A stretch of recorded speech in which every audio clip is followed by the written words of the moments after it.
You are now entering Maximum Driftcast, the only drifting podcast hosted by a Spanish soccer mom, a 30-year-old silver-haired fox going on 60, and finally, a 200-pound bowl of spaghetti with chimichanga arms. The champions, we are the champions.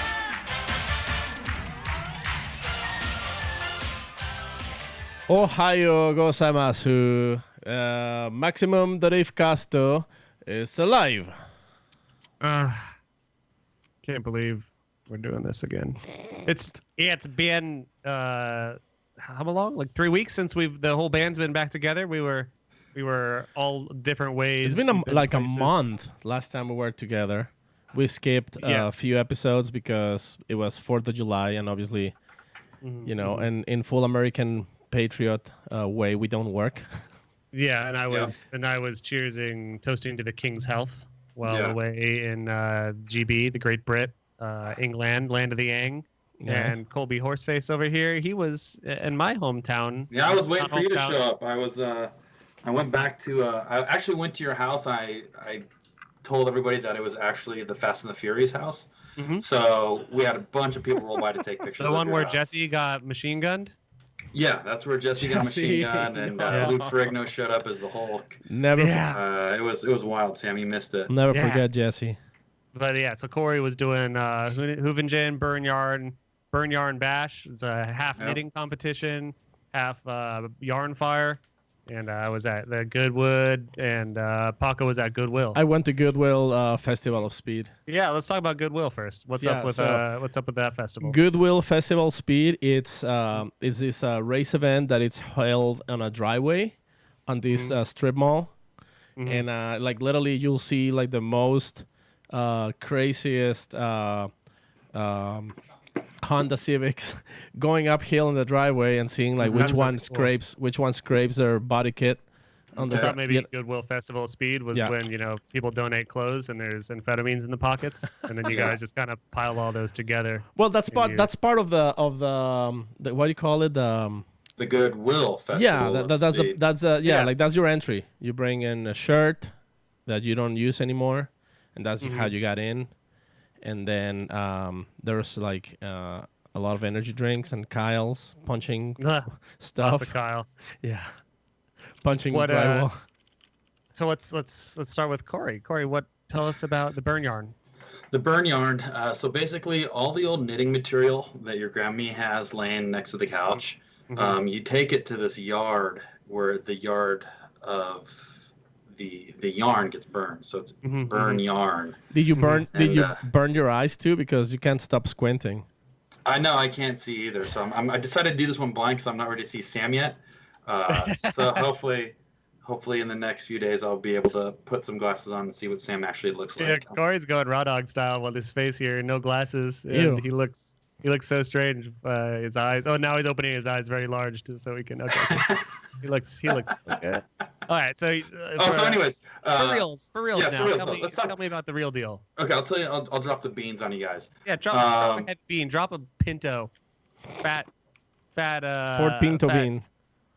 Yeah. Hold on, I'm getting a chat. It sounds like Corey's in the bathroom from low 97 SS. You guys, does it sound like I'm in the bathroom right now? Yes. Yeah, it does sound a little bathroomy. I don't know what's up with that.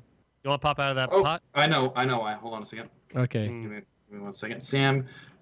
Fill in the noise, Sam, while Corey changes microphones.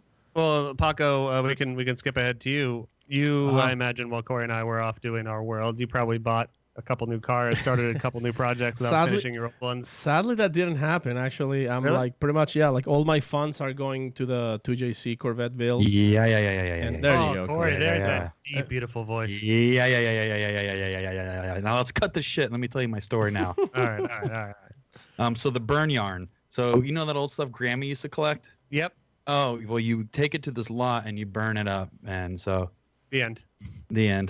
So anyways, hopefully that sounds better, guys. Yeah.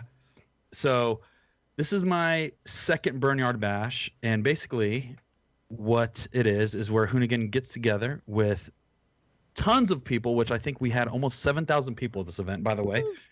And if you haven't seen their daily transmission series, it's basically a bunch of guys who like to showcase their cars, but then also go out there and burn them to the ground. which there was a lot of that this weekend. And the cool thing about this particular bash is that if we took, I believe it was almost 20 drivers. We took 20 drivers, and basically what you're competing for is to get your own episode on Daily Transmission. So you'll go out there, and it's all basically fan voted on. And so whoever puts on the best show will get their You own. just you freestyle, do some donies, do some rivers, burn out your clutch, burn out, destroy your car for a good cause. For a good cause. And, like, for example, we've had people, I can name a couple people, but it was like one of the most popular episodes was this dude named Little Clutch Kick. And it's this dude who has a fairly stock Miata, but has definitely a lot of style to it. He wowed the crowd with a stock Miata, ended up winning his own episode, and ended up destroying the episode, which was super cool. But it's just a cool spot. The other thing too is a lot of people will go do this on the streets, and it's giving people a spot to kind of do it safely. To act like an asshole in an enclosed environment where you're allowed to. And which this weekend and this past weekend, act like a major asshole, Sam. I went out there and what'd you do? I took my car out there for the first time. Yeah. And I turned into a major scumbag and did you rip off your puppies like usual? And what happened at the SEMA event? I forget. A hose? I overheated it by doing a standing burnout and melted all the couplers to the turbo. And so since then I fixed it. No, I fixed it. So now it just got hot and shut down. So sure, that's nice. That's a nice. It was telling you that it was time. Yeah. So it's back to normal. But anyways, there's another one August 3rd. So Sam, hopefully you're in town and you come say hi. Paco, hopefully you'll ride with me. Maybe August 3rd. Look it up. Checking the cal. It's my gal's birthday, so I'm not gonna Perfect. Bring her out. Yeah. Knives 9. Corey hooned his butt off. It's nice to see a bunch of people familiar from Twitch coming over saying hi. It's good to see you guys. Welcome to Driftcast. Yeah. Do you have your butt out, or what's the deal with your butt? Well, I usually do the skies out, thighs out. Sure. Out, thighs out. Sure. So what I do if I'm wearing pants, I'll just cut slits on the outside and inside. Yeah. And just air the hog out, Yeah. You can't be going out there with a wet hog. No. It's not healthy.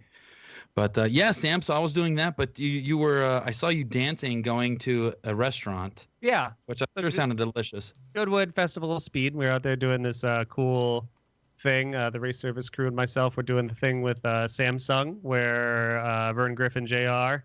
was driving the Samsung S-Drone, which is the coolest car ever made. A Lincoln MKV, perfect for doing stunts.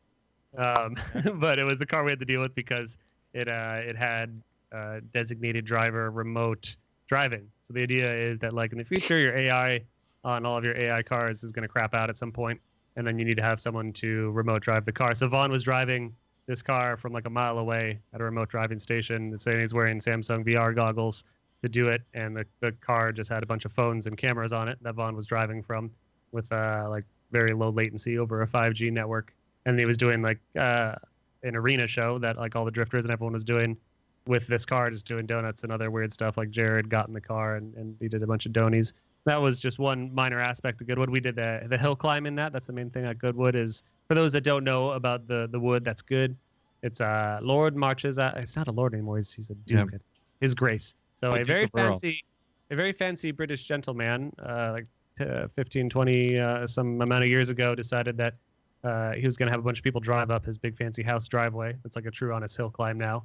It's like 1.4 miles, and there's like a gigantic mansion, and it's just, I would call it Downtown Abbey mixed with grid life and like Kentucky Derby. So it's like a very fancy boy event where there's, priceless $20 million cars, and there's this 40-liter Fiat from like 1930, and some dude just wheeling it and shooting fire out. And it's just like you see everything from Angry Michael's new Slambo doing Bernie's cool. entire driveway. They had a bunch of badass drifters. Vaughn was there. Turk was there. Bagsy, Boy, UK. Peter. James was there. Peter was there doing their best burnouts. Dean Carney, Carnival Bride, was there. Ahmad in his the loudest Lexus RCF, loudest drift car. I think it's louder than Justin's. It was no way. It was hurtful. No, I'm forgetting someone. Oh, the Supra. Who's that? Taniguchi? I bet Noriyaro. Taniguchi Supra. Yeah, I bet knows. But yeah, so it's just this crazy event where there's all these cars doing crazy things. And I have a story to tell of this event. That's a good one. Maybe it's a bad story. I don't know. But you mentioned the Indian food restaurant. So here Here we go. Here I am at this fancy event. A lot of people dress up in nice weekend clothes with ties and shirts and you name it, Yep. And here, little old me, travel me, I'm sitting fully loaded with like 2 days of Indian food and track food, just kind of it's just migrating throughout my system. And another thing you might know about me, humble listeners and guys, is like I'm a dude that likes a VIP bathroom experience. Like, that's not to say that I've not, spent some time in some like Texas Motor Speedway porta potties in 110 degrees. I'm always looking for that VIP room to go relieve myself, as anyone should. And I could probably name the best bathrooms at every FD round, because you got to know these things. It's critical for your survival out there in the wild.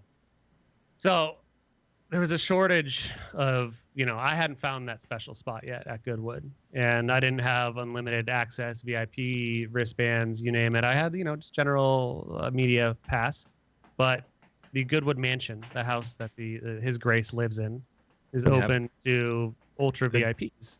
And through conversation, I learned that Jared had one of these. Okay. So Jared, Deanda, Amanda, he's like, here, Sam, take this ultra VIP pass. They'll get you in the house.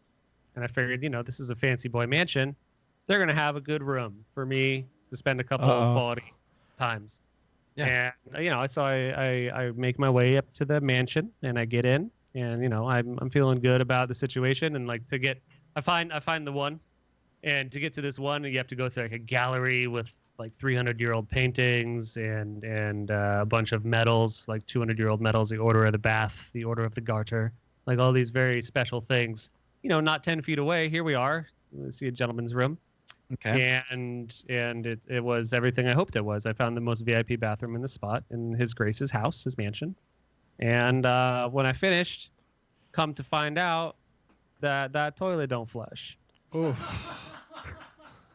That's so British right there.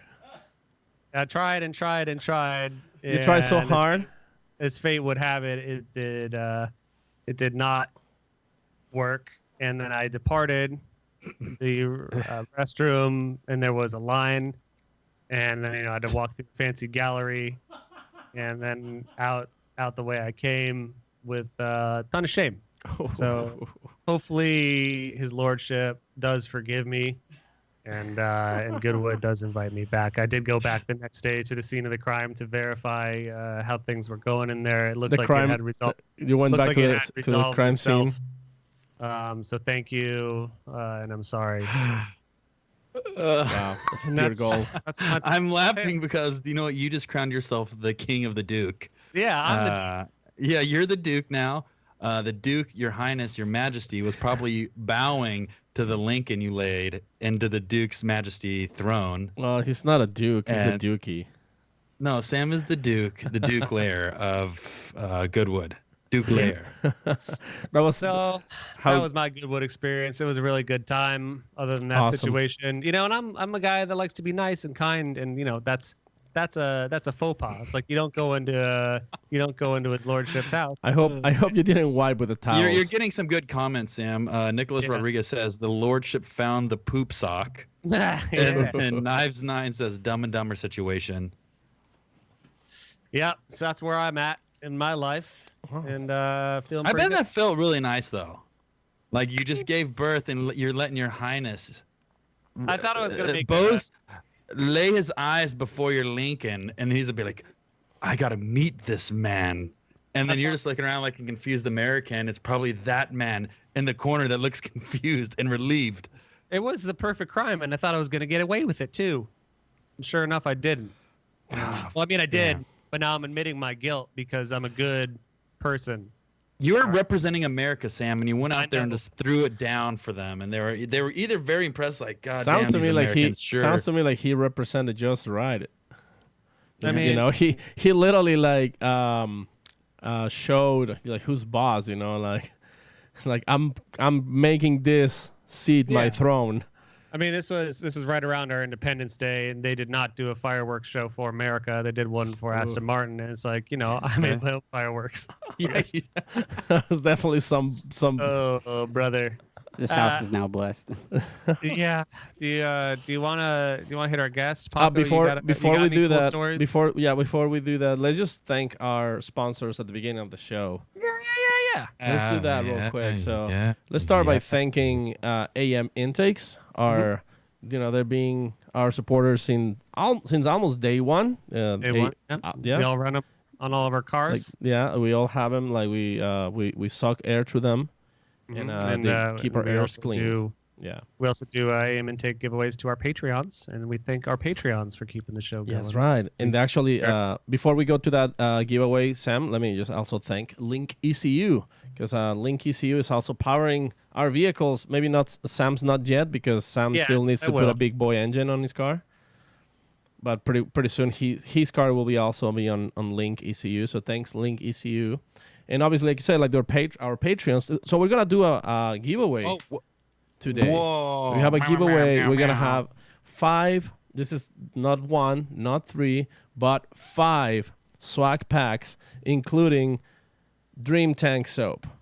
So the boys... so last time we all did a show together, Paco bombed us with a Renegade sponsor throw because these boys sent him some soaps, and I was not okay with it, and they sent me a soap, so now I'm okay with it. See, so with the 5... So what do you do with the 5 bars? You have 1 bar for your yaya. 1 bar for your yo-yo, another bar for your nickels, another bar for your face. Well, how do you think he cleaned the crime scene at Goodwood? Paco, we're over that. You have a proper burial. You just lay toilet paper on top of it, so it looks like a little pumpkin pie. So, anyways, and also want to thank our very special boys, Grid Life. We have Grid Life Alpine Horizon coming up in just a few weeks. So Colorado. First major West Coast party event. What are you calling that event, Sam? Alpine Horizon. Is there a special way you want to call it? Oh, GLA. GLA. GLA. Come on down to GLA. We're here at GLA. Going to be starting Friday, July 26th. Get your tickets if you have not. We will all be there. Corey, you're going, right? To where? GLA. Yeah. Oh, for sure. Yeah. So I'm already ready. I'm ready already. Hopefully, everybody in chat ends up going. All your I favorite see a lot Drifty, of people in chat. All your favorite Drifty boys are going to be there. A bunch of the Drift Alliance crew, a bunch of the Pro-Am boys, and Grassroots boys. It's everyone. It's all the boys. We have a lot of Arizona people coming. We have a friend, Chris Soren, my 2F partner. He's going to be driving his car. And even our very own Big Balls Brian is going to be there. Hey! Yeah, he's gonna be Steven Siegel coming for sure. Steven Siegel and Sigourney Weaver. Cruz. Yep. Yeah, everybody's gonna be there. If you're be there or be squared. If you're not there, you're missing out. That's a very bold statement, Paco, but it's true. Absolutely. You want to bring our guest? Let's bring our friend on the show. Our guest, Brian. Our real do us a friend. favor. The American icon. You guys may have known him as the former driver of Gravedigger, Bigfoot. This guy is he's trying out to fly for the Blue Angels. He is one of the most American iconic human beings I've ever met. Former Formula Drift driver, former Formula Drift analysis master. Former I thought Hulk Hogan was coming on the show. Hot dog eating champion. Wait, this is the leader of the Brown Angels, right? Well, you spelled wrong, brother. Oh, it is Hulk. It is Hulk. Hulk, hey, we just want to congratulate you on all your success lately. We've seen some of your movies on Pornhub and things like that. Yeah. But your hair is looking great right now. Yeah, your hair looks good. Your tan is on fire. You look like you've been having a lot of good times with your friends in private settings and videotaping. Oh yeah. Well, I do a lot of videotaping, just maybe not that sort of not that particular sort of content. Well, where you're from, you have to censor that out, and it's implied. Yeah. There's an actual industry for people who what do they call it? There's a word for it where, in the movie industry, people who do rotoscoping, how you trace things out. For the people who don't know, That's if you have something on a green screen or whatever, you got to trace out like wires or whatever for the Motion track it and do all that. all that sort of stuff. There is an industry of people in Japan who it's their specific job is to censor as very closely as possible. Right. You know, The dinguses and the hoo-has. Yeah, exactly. Yeah, to keep things legal. So But they have to watch it. They have to burn their little baby eyes watching the uncensored stuff. So they see the nasty bits. And how does the government deal with those guys? Do they change them out due to stress every now and then? I was gonna say you also that movie the Chernobyl miniseries, right? Oh, yes. You know the guys who go onto the roof and shovel the radioactive graphite? It's like that where they have a set limit of only 3 videos and then they have to cycle them out. So and then they have to get naked while they edit because it gets too hot. And then they get covered in radioactive dust and their lifespan is shortened by exposure to your vertical smiles. All right, well we got all of our questions answered about Japan. Alexi, thank you for coming on the show. Thank you for having me on after I blew you off twice. Yeah. With the hey dog. I'm sorry. By the way, we should introduce you. Okay. Well, I thought I did with the former Formula Drift driver, most American man on the market. Built like a bull. Hulch Rogan, he's here. He's cousin to Joe. And no, you are Alexi, aka Noriyaro, aka our eye in the Japanese sky that we haven't spoken to in years because you blow us off. Sorry. And it's fine.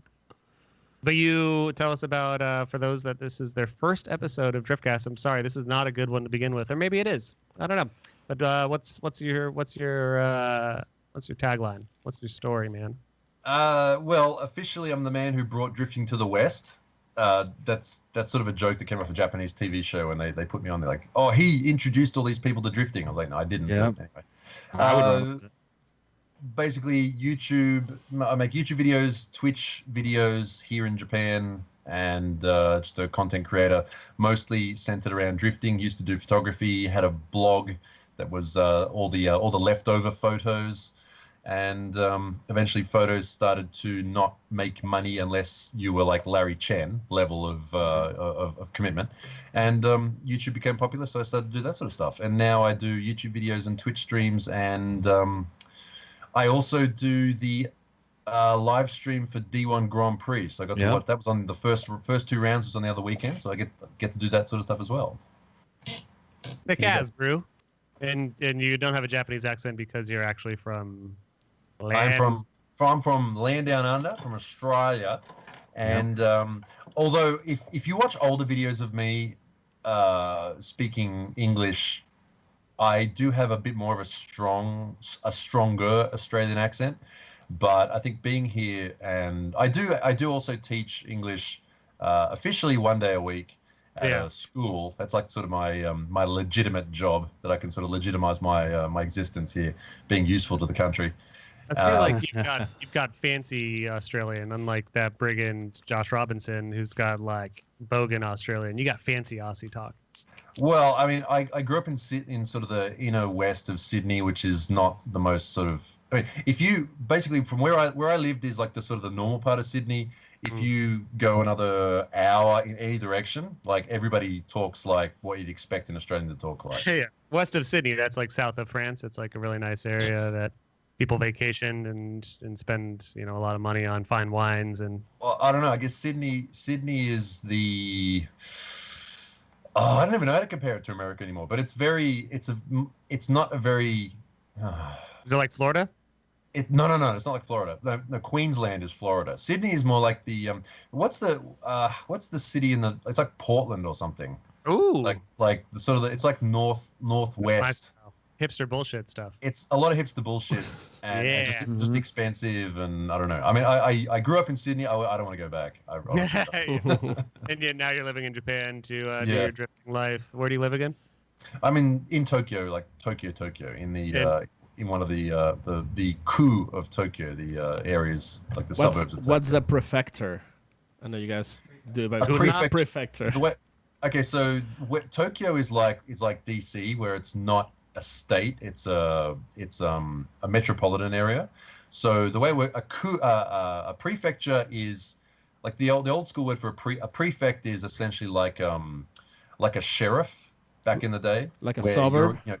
Well, it's like it'd be like sort of like where you say like a parish or a like in parts of America where like you have a person who's in charge, who was sent to be in charge of that area, and then they are in charge and they report back to the central government sort of thing. So they're sort of assigned to an area. It's not like like they weren't voted in or anything like that. So that's what a prefecture is. Those are all the big. That's like the equivalent of a state, where you have Fukushima Prefecture. Iwate Prefecture. It's usually a fairly big area. Tokyo itself is made up of 46, I think it is, 46 smaller suburb sort of things where it's called a ku, not a ken. A ken is a state, like a prefecture. But they use a different word. Like, for example, they use the word shu for a state. So, for example, California to be California shu, because it's not like spelled SHU, because it's a different sort of thing, because it's these days obviously it's all legally represented here, but it used to not be made, it wasn't made that way originally. Like, I'm sure there's parts of America where it's what's it called, like a place where a sheriff is in charge of, what's that called? A police county, sheriff's office, a county, police county. Yeah. Like it's like a county, township from Dan. Sort of thing. So that's sort of what that is. Each one of these shoes, they got their own toge, they got their own race club, King of the Mountain, I imagine. Akina Stars. Yeah. Yeah. Well, yeah, you have. I mean, it was always like that, where people from different states, like for street races, people from different prefectures had a different sort of image, for sure. And I mean, I'm honestly, I'm so sick of Initial D. Come on, man.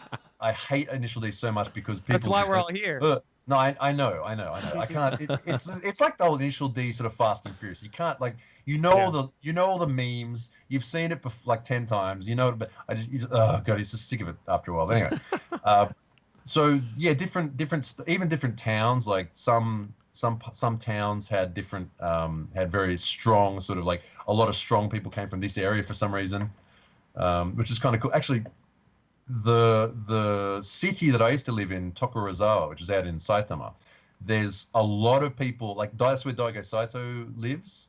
There were quite a few notorious teams back in the day, like from that area. Also, the guy who was the editor of Drift Goku lived in that city. So the area I used to live in was actually quite strong for that sort of thing, even though it's not out in the mountains. But people were known for being quite strong. There's actually a very famous strong and silent like Daigo, I imagine. Sort of thing. Actually, like that. Yeah, like they'd go out to like towards Gunma or like outer Saitama and sort of drive there, and they'd always be going into the really small mountain roads. Like the image people have of drivers from Saitama, like Initial D was set in Gunma. Like those roads are kind of they're bigger, steeper, wider, sort of very. So the Gunma people were sort of very fast. But the Saitama people were very technical because all the Saitama roads, like Hako, I can't remember what it's called. But all the Hakone technical. Well, no, but the roads in Saitama are all like the toge are all like 1 lane wide, so they'd have to be able to drive within like a few inches of the wall every time. Yeah, bubblegum deathmatch ain't gonna fly here. Yeah, that's right. Wait, was it called bubblegum or duct tape? I know there's duct tape, but you call it gum tape. Gum tape. Gum tape. There you go. They call gaffer tape gum tape. Yeah. Thanks, nerd Brian. I'm kidding. Obviously, I'm referencing the Initial D episode from 30 years ago, but hell yeah, man. What Paco, you are very keen. Paco. Yeah. Paco. Today I'm taco. Paco, you're very keen on the haps over there in Japan. Why don't you lead us off with what's going on? I think one of the biggest things that everybody it's funny because like let's just go with the one of the most recent things that just happened to Alexi, which actually doesn't have anything to do with Japan, is that Alexi was here in the States. He came to Texas. Yes. And he became American. He gained like 25 pounds.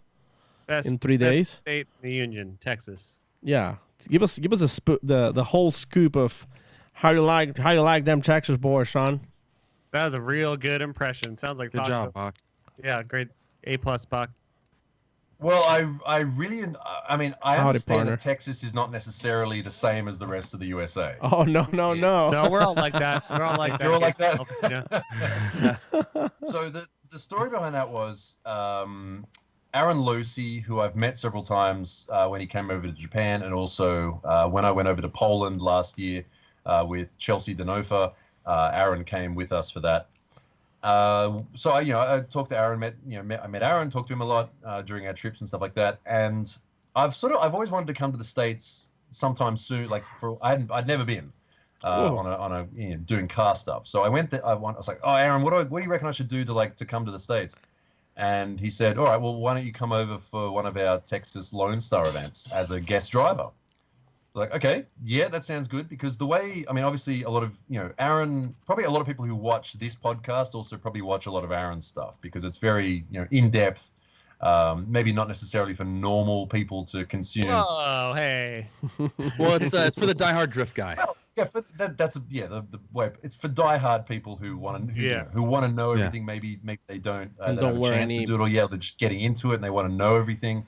Or they And want to know nothing and just hear people bullshit for 3 hours. Yeah. So Aaron's been inviting people for a long time to his events as guest drivers. He had, back in the day, it was all the famous drivers, like, he had Yokoi and Tezuka and all these sorts of people coming over. But, Aaron's been one of these, obviously, people. I think it was his fault, in the past few years that all these FD drivers and stuff decided to make YouTube channels and, add even more work to their already busy schedules.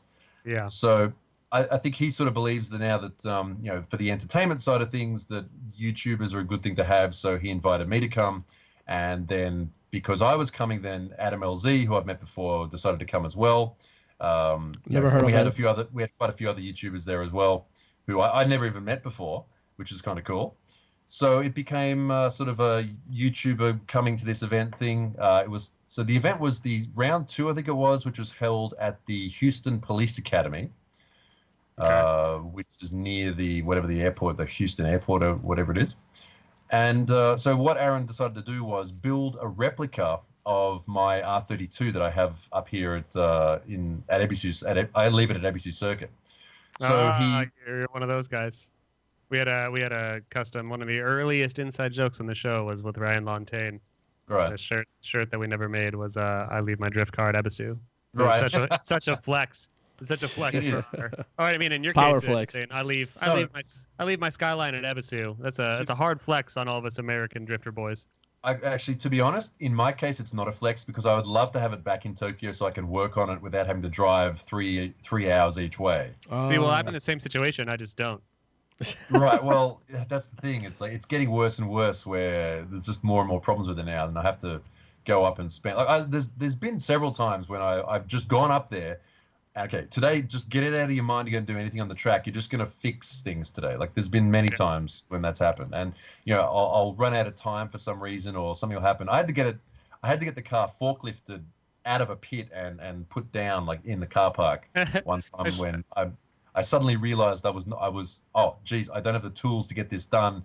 There's all these problems. I should have done a test fit, and I feel like I see a lot of that at Japanese tracks. It's like the tow truck is not as common as the forklift. Like they just forklift it out. That's why all the imports you get over in the States they've all got rail damage, because they just forklift cars.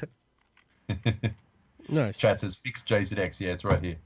So for those real quick tangent, for those doing the audio only, you're sitting in, I guess, your garage in. Yeah, this is it's a garage. Again, this is Tokyo. You can't always have things right in your backyard. Yeah. But yeah, I'm sitting in front of my JZX, which is registered, does technically run, but isn't currently driftable. I do have a bunch of anime paraphernalia. No, do you know what the best thing? I'll tell you the one thing that stands out is that Summit racing bag right up there.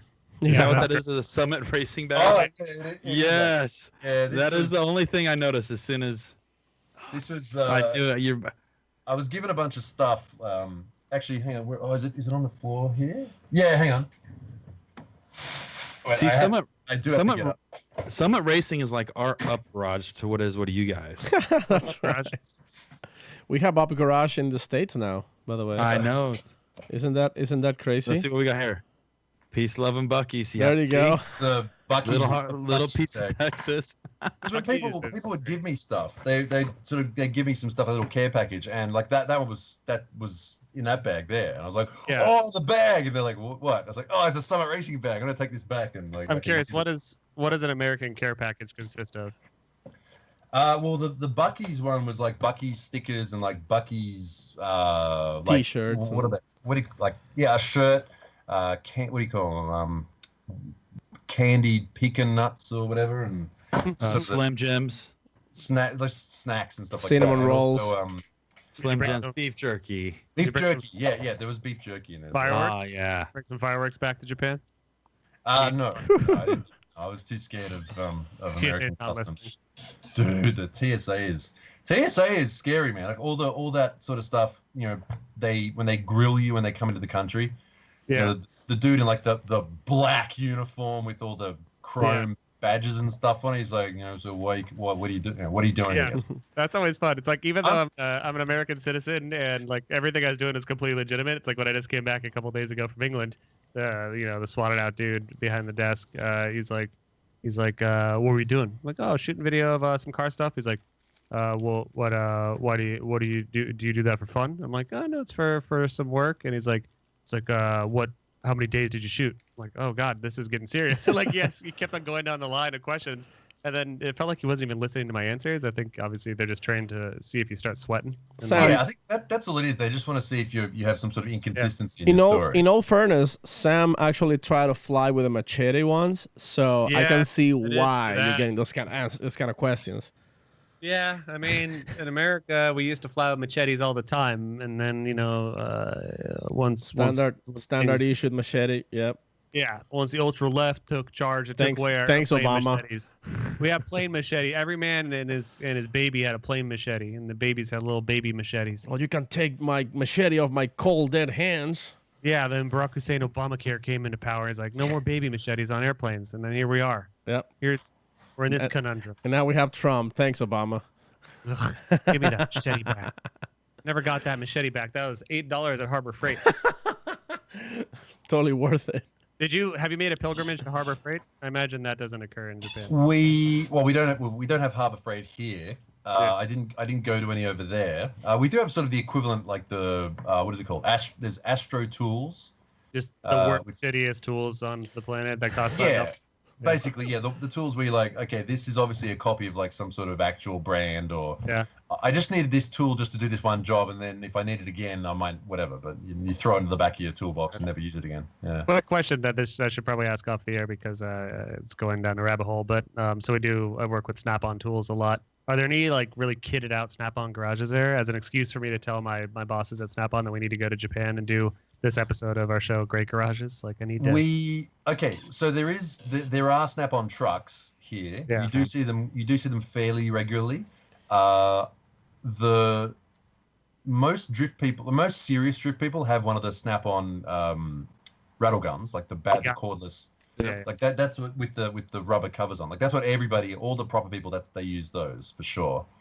I haven't seen many people people here don't seem to be as thingy about their tools. Mm.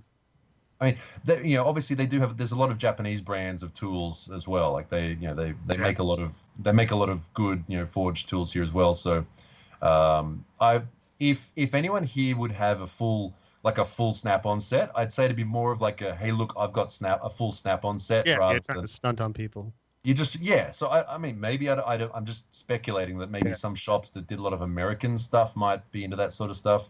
Yeah, it's weird. Well, Sam, there's actually MSD Speed Motors in Japan. Then they only do like hot rods and Chevelles and. Yeah, we need to find like 2 garages over there. It's in Tosu Saga. What always surprised me, it's like I remember I haven't been on Speed Hunters in a while, but like back in the day when they do like those garage profiles in Japan, it's like the people that make these crazy clean cars, and like Liberty Walk and then Pandem, those guys. Like for example, it's like they do the craziest, coolest stuff. But like these garages are all just like so. I don't want to use the word term dirty or cluttered, but it's like they're so very different in style than like these clean room garages of most of the people that do crazy cool stuff in America.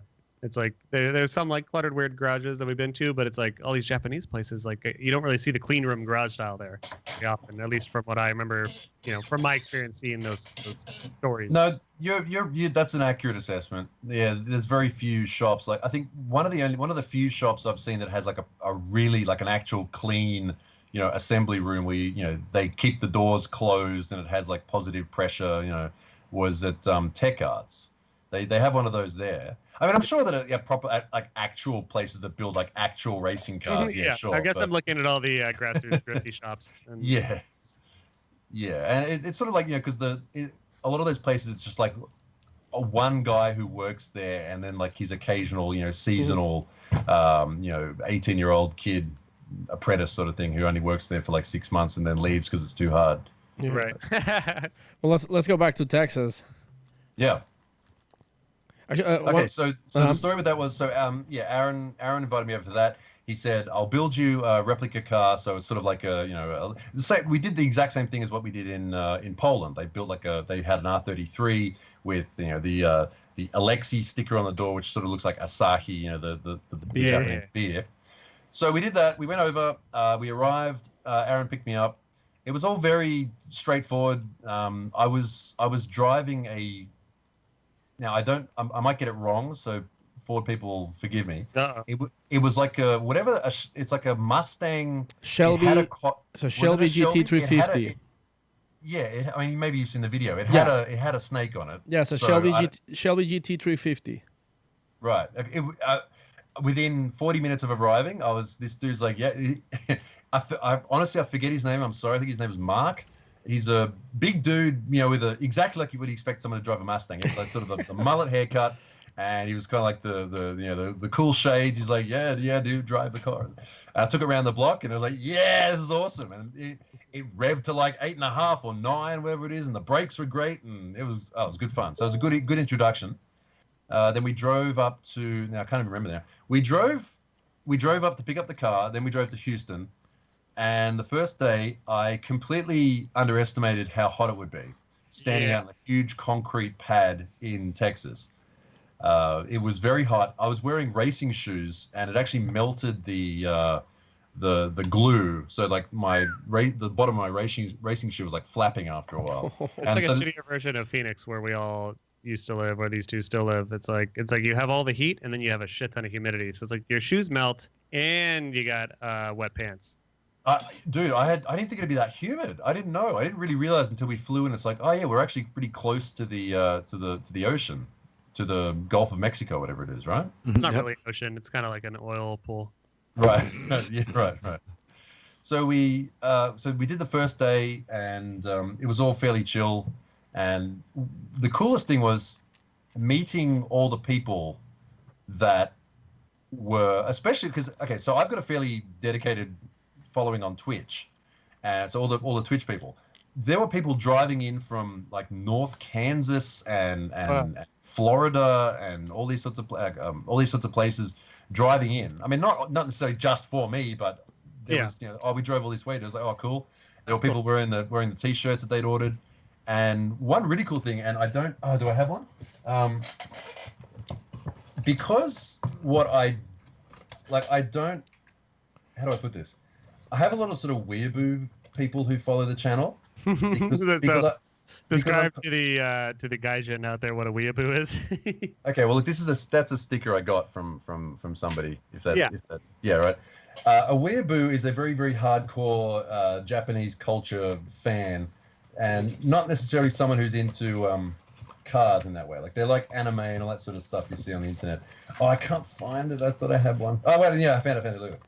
So, in the weeaboo culture, there is something called dojinshi, right? Dojin means amateur, and like shi means like work.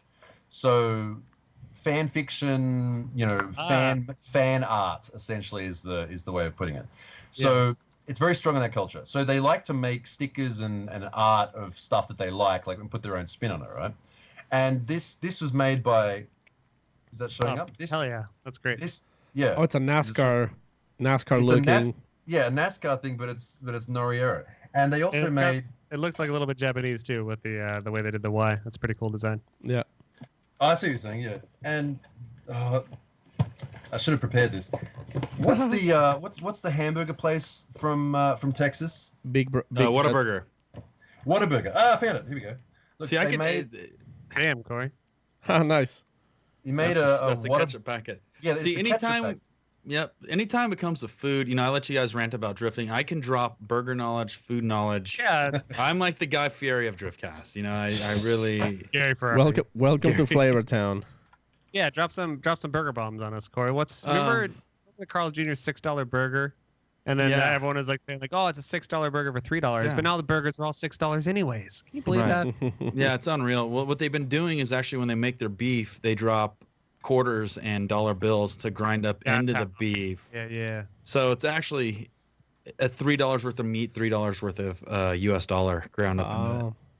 Alexi, what'd you think of the food? Did you get like a 80-ounce tomahawk steak, or what was your Texas food life like? Okay, I'm not. Oh, by the way, it was my birthday yesterday. It's my birthday today. It's your birthday today. It's still Yes. your birthday today. Look, here in the States. We do plugs at the end of the show, Alexi. Why don't you take it easy? Okay, sorry. Well, I mean, it was relevant to what I'm about. Happy Relevant birthday. to what I was going to say. Thank you. 21st birthday, right? Old enough. 39. Oh, You old I'm- bastard. I'm not the oldest person here, I don't think. Maybe Sam, you're you older than me? might have Fuck some. you. Sam's 57. I'm 33 going on 69. Oh, are you? Oh, geez. I'm sorry. Okay. Yeah, I've had some hard years. Ridden So- hard, put away wet. Okay, so I'm at the point now where so dad bod is real. I didn't think it was a real thing. Yeah, I realize it's a real thing. I started to get a bit of a gut recently because I've got 2 kids. I had my second kid born a little while ago, so I was doing a lot of sort of like, I don't want to say stress eating, but just sort of I'd eat late at night, and You were eating for 2. That's I natural. was eating for 2. Pregnant. That's right. You just kind of. So I was already a bit on the edge of whatever. So and I thought, look, I'm old. I don't need to sort of like, I'm gonna order the boogie board steak. So whatever. Boogie board steak. That sounds good. It does, doesn't it? So we went. I think we went to. I never went to Whataburger. We went to Five Guys, Wendy's. Yeah. What else? There was another one. Probably the most delicious thing we had there was a barbecue place in Austin near the river. It was called like something Black's Barbecue, and I had the best brisket I've ever had in my life. That is the best part of Texas. It was the beef. so They do good. very well. Yeah. And Austin is a cool place, but they say it gets cooler. That was a Bare Naked Ladies lyric reference for those. with nice. Dean. Sorry, Thank no, you. no, Sam. Thank you guys. But yeah, Texas meats are what that place is all about. I mean, Gosh, you come the for the meats. meats, you stay for the meats. That's how about did you get the meat sweats or did you keep it cool? Well, I didn't order that much because I knew that we'd already eaten a lot for lunch that day, and I was kind of like, I'll order just what I think is the right amount, and it was the perfect amount. You get the little. Is this a standard thing like for Texas barbecue? Like you get there's the lady there, she cuts your meat for you, then you get like little throws it on a side tray. dishes. It's not a plate, right? They just threw it on a tray. Yeah. And you get these little side dishes and stuff, and I just tried to get something green, and because everybody was getting the macaroni and cheese. Yeah, so I see, got, that was a foolish move by you. You can't eat green stuff at a Texas barbecue. You could do like a green spinach maybe or a collard green, but really you want to do the brisket. You do the sausages, you do the ribs, and then you get the mac, and then maybe a coleslaw. I like the baked potato and mashed potato with the side of Loaded, mac and cheese. loaded baked Yeah. potato. Yep. Twice baked and loaded. I'd like to go back there and sort of have another crack at it, but I can- it was it was quite busy, and people sort of getting moved along. I was like, I'll just get that. Yeah, it's a nerve-wracking experience, I imagine. I can feel my It was. arteries Honestly, it clogging was. just from talking about this. Paco, come on. We don't make poop comments on this show. We're adults. That wasn't a poop comment. So anyway, so at the event, so I met all these people. They actually one of them. There's a guy in chat. Lucky Knight. He's the guy who made those stickers. Oh, sweet. Good He's work, a Lucky Knight. The design work is very cool. Yeah, it's pretty cool. So Lucky Knight organized that, and he and like a bunch of other people also sort of collaborated. They made these big posters. I gave them all out. I think he said he's sending me one. It was a big. Another guy made a CG replica of my R32 as if it was a NASCAR, and made these posters, and it kind of looked like the Daytona USA, sort of poster. Yeah. And it was really cool. So I had this big collection of things. I was like, oh, what do I do with these? And they said, just give them out to people. I was like, okay, cool. So what we did was, Aaron said to me, okay, at like 1 o'clock, go to the the What Monsters Do stand, who was also sponsoring the car. We had a bunch of sponsors for the car, which was really cool. Go there, your car's going to be there, and do a meet and greet. I was like, okay, I've never done a meet and greet before. I don't know what to do. I get there, a bunch of people started to collect around. It was a lot of people. I mean, considering I didn't know that who would show up or how many. We got a lot of people. We didn't even really announce it. It got sort of just word of mouth. I just put it on my Discord. I was like, hey, everyone come over here at this time. So they all came over. I was like, okay, so what do I do? It's really loud. I had all this stuff to give away. So I did a Japanese-style rock, paper, scissors competition, which you might have seen on the video, where I do the same thing when we have G1 Grand Prix at Ebisu Circuit, the Gaijin-only competition at Ebisu. At the end of the day, we have a bunch of stuff to give away. And the way it works is, how do you do? You go like 1, 2, 3, shoot, or something like that. That's professional rules. 1, 2, 3, shoot. Okay. Yeah. So the way it works in Japan is you go Saisho Agu Janken Pon, and it's like first come for all. Janken Pon. I used to go to high school with those guys. Yeah. John Ken Paul, right? Yeah. Right. Should we play right now? Hold on, can we play right now? Yeah, but those aren't the numbers. You're not saying like each Nissan. Yeah, I speak Japanese. What of it? But you're saying like, what does that mean? Janken Pon just means rock, paper, scissors. Oh, okay. And you shoot on what's the last word? You go Janken Pon, and you throw on the pon. But it's still rock, paper, scissors rules. Rock and a paper. Yeah. Scissors. Yeah. So, but the way it works here is the way you give away stuff, or the way you have a winner is you have the big group of people, and everybody plays one person. So everybody plays me, right? Oh. And if you put your hand like high up in the air, if you beat what I throw, you stay in. If you lose to what I throw, so if you tie or lose, you put your hand down. Okay. So the people winning keep their hand up. In Japan, they generally they crouch down because it just makes it clearer who's still in. But crouching is kind of, nobody crouches, so I just keep your hand up really high up in the air. Mm. So we go 1, 2, 3, 1, 2, 3, and when it gets down to maybe, depending, if I've got like 5 things to give away, if it gets down to like the top 4, it's like, okay, you 4, and you just give it away to those 4 people, and then okay, 1 more, and you do it again. It runs really quick, and it's a quick and easy way to cycle through giving away stuff, and it keeps people engaged. And just for example, one really cool thing we do at Ebisu Circuit is Corey's hungry right now. He's practicing, by the way. So once you finish, you want to do it? Yeah, I want to throw it down right now. Okay. Like, go over what you had to say again. Wait, I can't see all of you. Hang on a second. We're okay. So it goes. Practice round. How's it go? Okay, so practice round goes. Sai so agu. Sai so. Just hold on. Throw. I'm just gonna throw it on you. I want to. All right, you got it. Sai so agu. Janken pon. Okay. So you win. So Yeah. Sam, did you do it? No. No, I was. No, Sam. spectating. Okay, no, Sam, you do it too. Ready? Okay. Sai so agu. Wait, hold on. Don't go yet. I gotta figure out how to get my hand in front of the camera. All right. Dude, I just dropped the paw on you guys. Ready? Right. Here we go. Sai so agu. Janken pon. Fun. Oh, double scissors. double scissors. Scissors Okay, too. Corey, if you could announce. Hold on, Corey, can you get an announcer's voice real quick?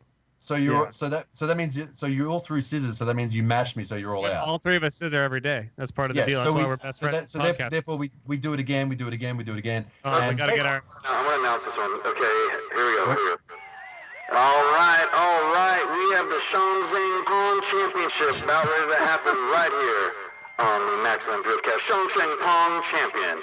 We have Alexi Noriyaro going against the Gray Beaver, Samuel L. Nalvin.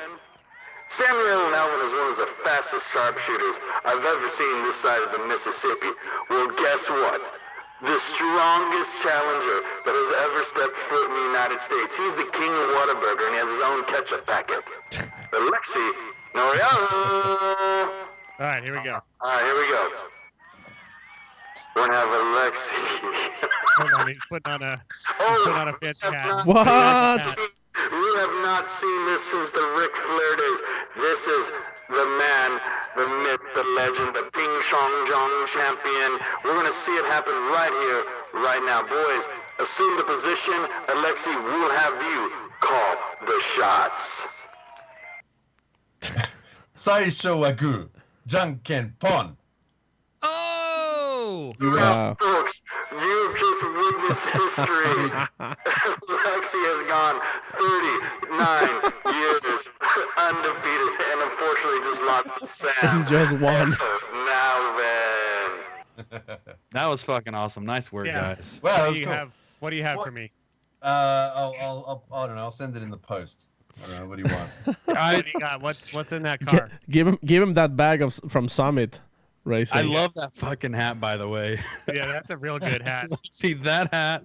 I'll give you a Japanese towel. Oh, sick! Is I that want a Japanese Wait, towel. hold on. What's that towel been used for? It looks kind Not- of crusty. Just like, I don't know, sweat. That's good. Is it Japanese sweat? Can I actually just get a little bit of your bathwater in a little bottle? I'll put it in the jar. For you. Gamer Actually, I'll put Gamer Boy I'll put it in a coffee can for Gamer you. Boy Can I get water. some Gamer Boy bathwater, if you don't mind. Before we go any further, because I don't want the Yes. super chats to be destroyed. There's a 'cause if we lot. wait too long, they will get destroyed. So super chat, we got it going live. If you're listening to the show live, you can super chat on YouTube. Make sure that your question gets answered, or you can just throw a buck at us, like the one muffin. But he wasn't just throwing a buck. He had an actual question after the buck. He said, "What hair gel do you use to get that ramen look, Sam?" Cat saliva. I use cat saliva. Yeah, that's good stuff, Powers- too. Powers Drift. Thanks for the buck. Ethan says Grid Life South drivers being announced tonight. Unfortunately, not tonight. We're not doing an official Grid Life South drivers draft or drifter draft like we did for Midwest because it's a new event. They just want to cut to the chase and not do a 4-hour show with us. They're just going to announce those when they come, but I imagine that should come pretty soon. I'm not sure if you're a driver waiting to hear. I would talk to Grid Life and find out, but we'll no doubt do an episode maybe as soon as next week announcing who the drivers will be, but kind of informal versus the official draft. I'm not gonna read the muffins one because it's rude, but no, is your answer. There's also Adriancito 623. He gave us $10 and he says no question. So I guess that was pretty much he's just like throwing dollars just on top of us like the Yeah. dirty sluts that we are. Whoa, Paco, come on, dude. Well, I saw it at Urban Outfitters in Britain, I think. Walked into one. They had one of those dollar bill like guns for the club where you just put like a stack of 100 singles in there and pull the trigger and it just fans them out like full speed machine gun style. I almost bought it. You should have. Yeah, I messed that up. Oh well. Back to Texas. Hoonigan just commented that I got smoked at paper rock scissors. No, That he is won. lie. Yeah, I Nope. won. You Well, Sam dumb won. idiot. Good job, Sam. Whoever's commenting in that needs to get his eyes checked or put his glasses on, huh? No. Wink, wink. So anyway, we did this. It's really fun. These rock paper scissors competitions. I could really see it catching on overseas.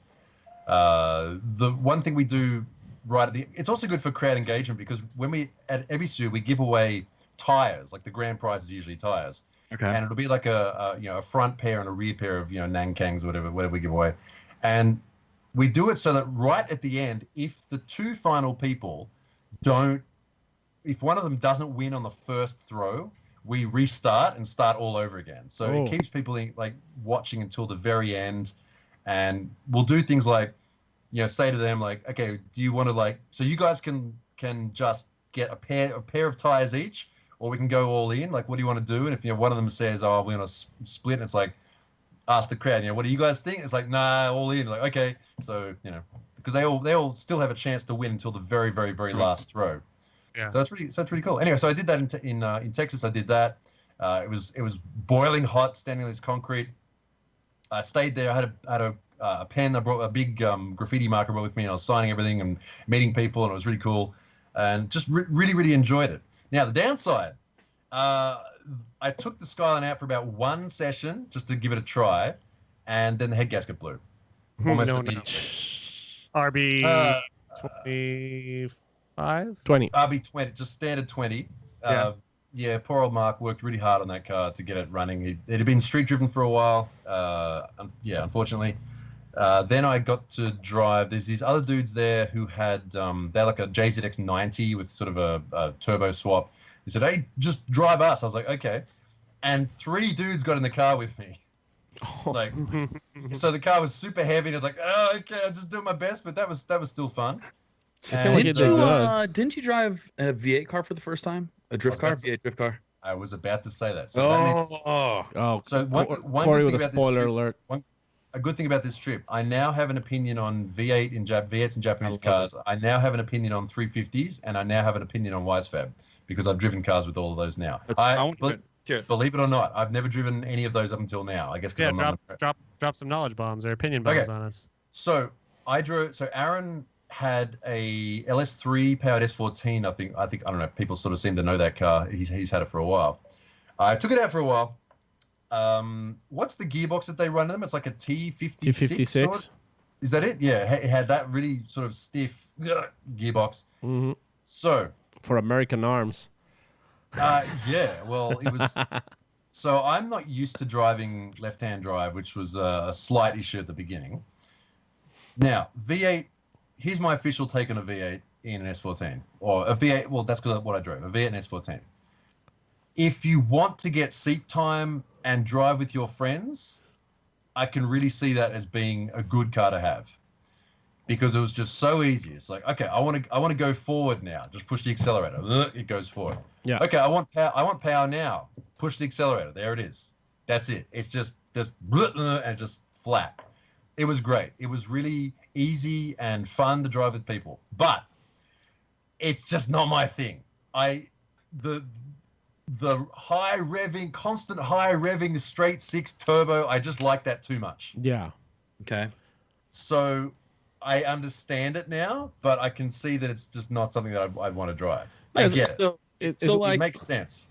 On that though, it's like you have Daigo Saito who has a couple V8 cars out there. He was almost converted when he came over here. Obviously, he's been back in the JZ again, but he bought like Dave Briggs' old NASCAR Dodge V8. He's bought a couple Tyler McQuarrie factory Chevrolet LS7 drift car engines. He's like has a stash in his shop somewhere of all these LS engines.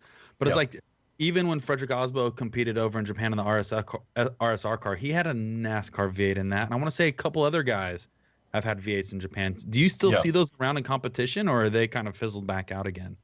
There were no V8s at the last round of D1 Grand Prix. I don't know about FD Japan because I don't follow that closely. Isn't the Audi a V8? Other V8. Oh, the Audi was you're right. Sorry, yes, the Audi was a V8. Thanks, Brian. In other V8s we've seen in competition was the LFA that had been that was running a NASCAR V8. NASCAR engine, yeah.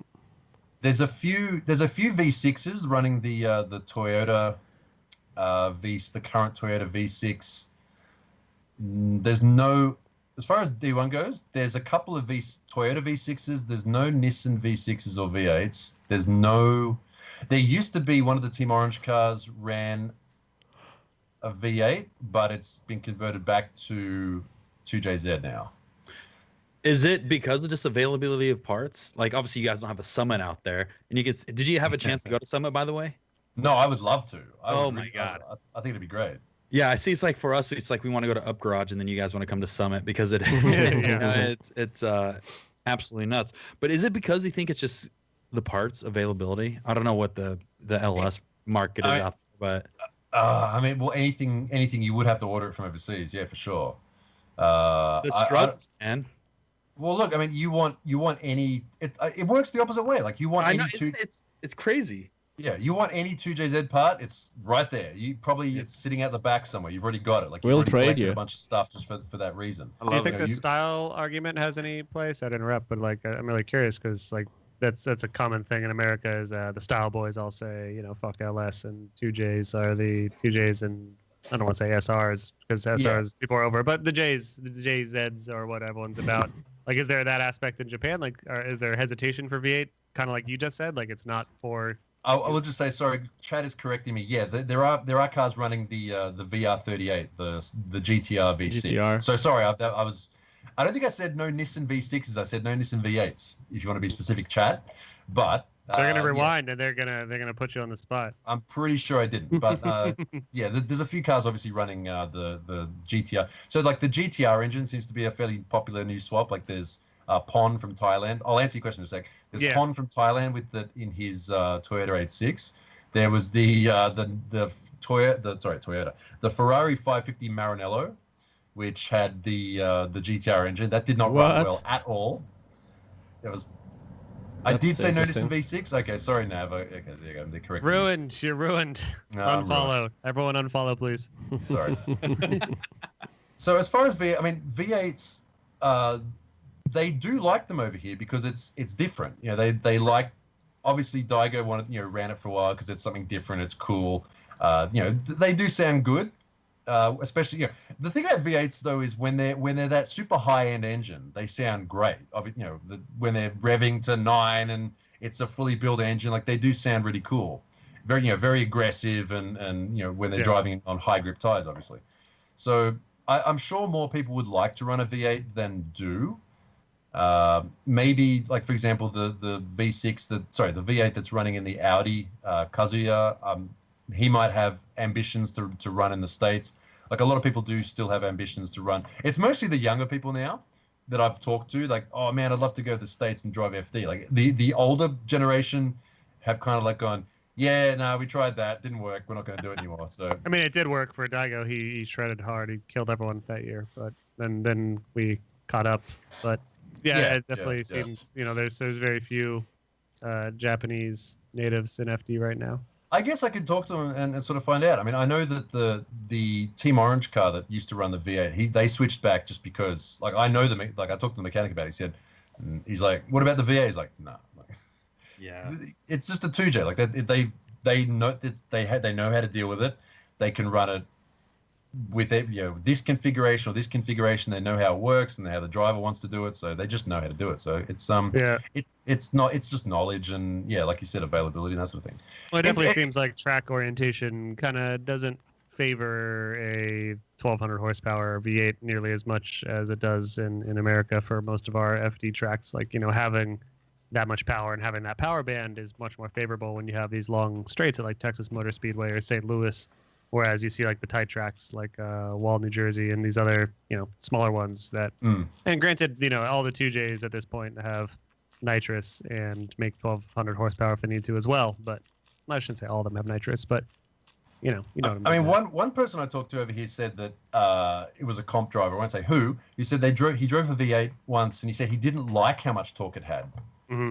He said it was a bit too much too quickly. Like he liked the fact that, I guess, because that's something you're used to. If you're used to the turbo coming in and you're the type of person who does the whole clutch turbo thing instead of just the accelerate thing, then that's what you're used to, then it can be kind of hard to detune that style. So, I remember Forsberg when he first did the VQ twin turbo with anti-lag with nitrous. Had the same problem. It's like immediately there was anytime he'd hit the throttle, it would just burn tires like crazy because it was too much power too fast. Right. You have to tune that to be some sort of a usable band, and that's what it's all about, I think, is usable power versus torque. Yeah, exactly. Yeah. So anyway, so I enjoyed driving that V8 car, and I could definitely see that in the United States that would be one of the best ways of doing things. Just like you said, you could just go to a shop and just buy parts. Like that's the ideal thing to do. Not to mention, it almost seems easier in the States where you could probably buy V8 parts easier than you can buy Nissan or Toyota parts here. Yeah, AutoZone. For example, and I'm not going to say dates. I'm not going to say dates or years because I know chat will rip me apart. But no, I'm gonna have Paco get ripped apart. Paco, how long is the LS based engine being in production for? Since the 50s, pretty much. That LS based engine has literally. I mean, the small block, a small block push rod engine in that exact same configuration is like exists in the 50s. So if it ain't broken, don't touch it. Yeah, there's been variations of it, but it's still LS by name has been produced since '95, but of course the overhead valve Chevy V8, 90-degree V8 has probably been in production a lot longer than that. But LS and its yeah, but I mean the LS. The only difference, Sam, the only difference with the LS mostly is the aluminum block. But Instead like of, even like the older like LQ9s and L, well, Chevy's you know, small block engine exactly. is what they call it. It The has small existed block since engine. 1955. There you go. According to Wikipedia. So you were actually pretty much 100% correct. Yes. But if the sticklers were going to say LS by name, then that is 95 apparently. But yeah, I mean it's just like LS was pretty much like the name of the new engine, the one that's like fuel injected, because the before that was the LT1, which it was still iron block.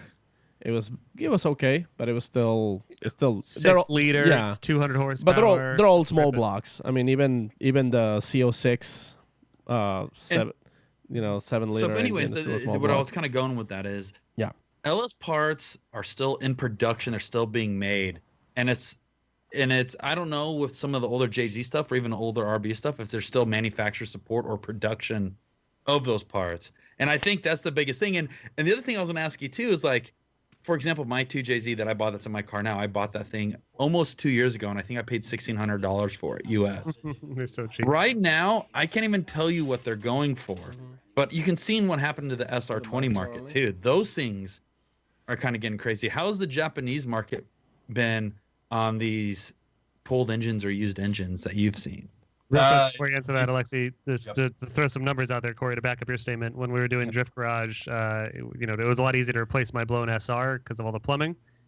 But to buy an SR with a bro deal was like 3 Gs, and to buy a 1J at the time was like $700. 2J was like $1,400. This is like 3 years ago now. So SR was twice as much money, just I guess because of availability at this point. But Alexi can, I'm sure, go down that path. Okay, well, it's noticeably harder to easily get parts now than it was. I'd say, like, let's say 5 years ago. Yeah. 5 years ago, I could order any like for this car, for example, I could order anything and it would be available within a few days. Now, like, there's parts which have been discontinued, like just say for example the TRD rear diff, mounts. Like, you can't, they're just not available unless they're going to start making them again. There's all these, like, I wanted to get like a spare subframe, just a secondhand subframe, turbo subframe that I can get welded up so I can just do a straight swap instead of having to pull this out and then do it while it's out. It's like, no, can't. There's none available. It's like on the secondhand parts dealer network sort of things. So everything. And while that is annoying, it also kind of makes it special though too. It's like that rarity, that the fact that there's something cool about the idea that like they don't make this shit anymore. Okay, so here's what I think is there's a small microcosm I think of that sort of shows how this is going to happen, or how this is going to go in the future. Right now, if you go to So I went to an event a little while ago, an RB meeting at Nico Circuit, and it was run by a guy who has, if you ever seen that meme, there's a guy with a purple R32 with Longchamps on it, and it says like, oh, why'd you want to run, you changed it to 4-stud, why did you change the 4-stud? He says, I wanted Longchamps. Like, he changed it from 5-stud to 4-stud simply because he wanted to run Longchamps.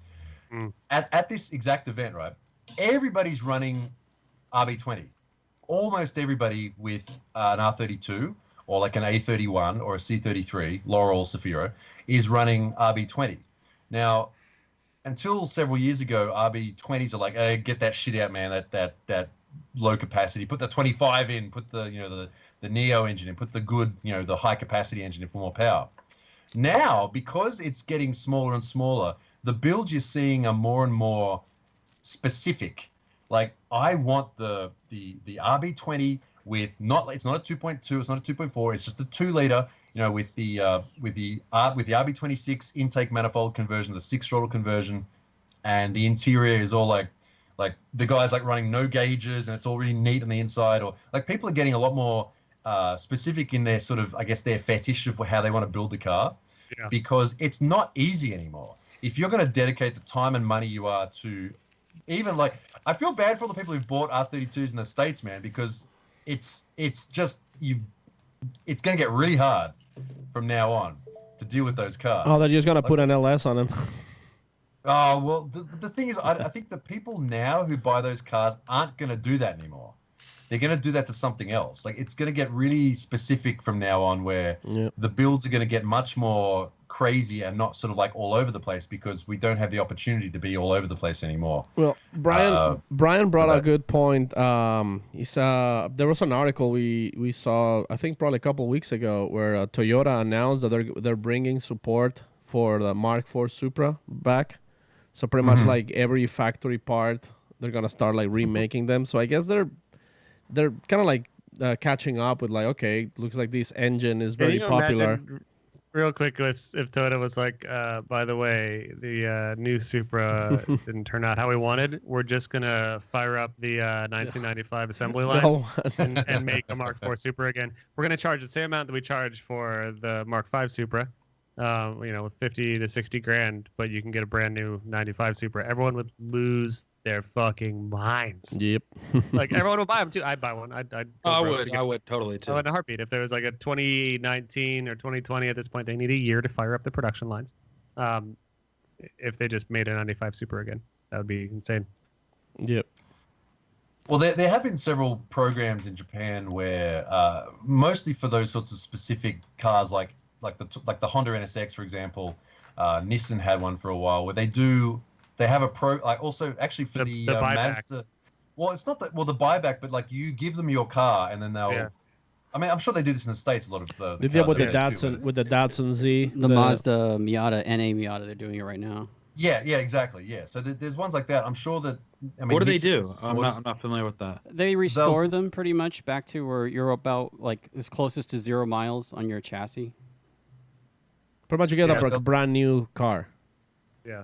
For not an exorbitant rate. Like if you take it to like a shop, if you go to a regular shop and bring them your 2004 STI that's all fucked up like mine, and they want to get it back to stock, they'll charge you $100,000. But like the car company manufacturer will do it for a fairly reasonable rate if they set up this program, which is kind of cool. Yeah, it'd be good to see more people doing that, more companies supporting that sort of thing. I mean, look, the people who work at these companies, like obviously a lot of them like cars, so there's no reason why there shouldn't, the people in there should be like, hey, we need to push this more because I guess it's the marketing people and those people maybe need to work together more. Like, look, it benefits all of us if more people like this stuff because it's like there was a thing a while ago. Oh, this annoyed me so much. Toyota in Japan did this thing where I never saw any result from it, so maybe it didn't work. I don't know. But I was contacted by a company, like like an advertising, promotion company or whatever you call it, that was looking for people who owned old Toyotas, and they could make sort of little videos about them so that they could sort of make it seem like, look, people love Toyota. It's like I sort of answered it, but not really. I was like, look, you idiots. Why do you have to find people who own A86s and 70 Supras and old Celicas and stuff like that? Your cars aren't cool now. Yeah. Why? That's the problem. This is the problem, not the fact that people don't like, they need to like your company more. It's the product makes you like the company more. Yeah. Not cars from like 15, 20, 30 years ago. Like that. I think that there's a battle and I've heard few like inside scoop things, and it's just the hard truth is that Nissan Jukes are more cool, or not more cool. They sell 10 times more than an S16, and even though the Juke is not a car anymore, but it's like Sentras sell more than Silvias, and that's the deal. And the accountants will go into the board meeting with the CEOs that are number hungry, and they're like, should we build another flagship sports car that's rear-wheel drive and $30,000, or do we sell a shit ton of economy crap cars that look like garbage? And the passionate people say, oh, we should make the cool cars because it invigorates the brand. And then the number crunching asshole is like, yeah, but we'll make another couple billion if we just make Sentras. The end. Yeah, with CVT transmissions. People don't care about shifters. There have been some cool CVTs though. They're getting better. Well, it's even like go back to the example of like the Osmo experience that he's been doing. It's like everybody's running the FRSs, but the FRS chassis has a specific budget that they can put into that program. So if 10 people have FRSs, it's spreading that budget real thin. And so with Osmo going with the Corolla Corolla is actually one of the largest budgets that Toyota has. So you can imagine the resources that Osbo's getting since he's running a uniquer chassis with a larger budget. And it's youth oriented, and the Corollas are pretty cool now. Like the Corolla hatches are pretty sweet. Like I don't know how performance they are, but they have, I think they look pretty, and they have a lot of cool features. But to piggyback on the last topic, I'm kind of terrified now at how the results of this Supra project are going to go, because people, you know, Toyota did take a risk, and they did make this new, you know, they took the passion car that's everyone's favorite car, and they made a new version of it. And I'm worried it's not going to sell well because people fucked up some aspect of it. And then the number cruncher is going to be like, see, that's why we can't do sports cars anymore. Well, and they're not going to have another sports car for another 20 years because. And I want to elaborate on that too when you're done. Well, yeah. Yeah, I want to elaborate on that too. It's like, think about a mom and pop going to a dealership and they're looking around. Cosmetically, I don't know if the Supra is going to suck them in. And stock Supra doesn't look good. I wanted to say at Goodwood they had the two stock Supras, and then they had the track GR edition, the Gazoo racing edition next to it. And you know, you put a lip kit on it and you lower it, and it looks great in a wing. And then you see the stock one, and you put, I think, a stock 8.6 next to a stock Supra. The 8.6 looks better. Like it's cleaner, it's prettier. Yeah. It's like that's a problem. Better on the showroom floor. But as I think that is Toyota not connecting with their audience. You know, the audience wants the 1995 Supra, and they would tell you all day long that's what they wanted. But it's just they felt they decided to go on their own path. So it's partially their fault for not listening to their own consumers. The diehard car guys that are going to buy it, they're telling you what we want to buy. We want to buy the 95 Supra. We want to buy something similar to that. And Toyota's like, we'll do a BMW Z series with the Toyota What's crazy? Well, the Mustang is almost a perfect example of that nostalgic rehash. So it's like when they did the throwback, like they made the 2000. My numbers are all fucked. I'm sorry, everyone, but like the 2009 Mustang, and or 2005, whatever. They made that look like the 69 Mustang. Where it's like we don't want the new Supra to look like a future car. We want it to look like the 95, 97, whatever your end of death Supra, with like some modern touches, like give us some better seats and Bluetooth radio and navigation, and you know, give us some real vents on the side. And then they kind of went with a whole new thing. And I'm worried that gamble will not pay off, and the market of sports car manufacturing and buying in general will be punished. One of the interesting things is that, for example, Toyota is offering like a TRD version of almost every other of their vehicles. I mean, we saw the Avalon, which is like the biggest sedan. I'm sure they're just waiting to release that. There will be a TRD Supra, no doubt. Yeah, no, but I'm saying, like, I mean, it's like Toyota knows that people's like looking for some sportiness. I mean, they even make that. Like they made TRD that Camry. Like dad, you know, needs to buy a Camry, but maybe he wants an exhaust tip on it. Yeah, but they even made a video with Ken Gucci drifting a front wheel drive TRD Avalon, kind of like to make a point, like, oh, see, you can have your old man car, but with a little spice, you know, like. To the point to make a car drift is like, just make the car rear wheel drive. Well, for a cost, and most of the person that's buying an Avalon doesn't give a shit about which wheels they're turning. Then I don't think the Avalon TRD is gonna sell very good. Hold on, I got a question. It's for the salesman to stack on, like, hey, you want that lip kit for this thing? And Dad's like, I don't know, Nance. I don't know if we can afford this lip kit, Nance. And the salesman's like, yeah, but think about how sporty you'll look. You know, pretend like you're 40 again, Jerry. And then he nods at Nance, and Nance is like, "Oh, go ahead and do it, honey." And he gets that sick TRD lip kit, and everyone's happy. Go ahead, Corey. Oh no, I was just thinking, because it's like, this is for Alexi, and I know he's in the zone right now, but the car community out in Japan right now. Are you saying it's stronger than it's been before? Is it growing? Is it coming out of a hole? Is it diminishing? Because the thing is like, we do have passionate, loyal Chevy guys in the United States. We have passionate Ford guys, and I don't know if that's a growing or dying breed. And we mentioned it last time we were on the show too. We're kind of talking about, like, is drifting slowing down? Is it dying in Japan? But the other thing too is, like, in Japan, is the Toyota community wanting the 95 Supra, or they want a new Supra? And I think regionally based. Are they basing their production based off what you guys want in your region, or they're just, I don't know. It's like, is that scene or that industry in Japan growing, flourishing, or is it just kind of like, it's there? Insofar as the car being the car culture, that like, obviously, like in the United States, you have everybody that wants a 95 Supra. Everybody in the United States that's in the cars, they want this 1995 Supra. It's like obviously the Fast and the Furious car. It's the car that made import tuning what it is in some degree in the United States. But is that hunger in Japan similar to that, to what we have in the States? Okay, well, it is. It's sort of odd here with how that all sort of works, because you say to the majority of people like, oh, do you want a GDR? They'll say yeah, whereas here a lot of people would say not really, no. They have their own sort of specific thing that they like, and they won't. It's kind of it's together and not together at the same time. Like the example I always give is when you see people riding around on motorcycles here, like a group of people going on like a tour or something.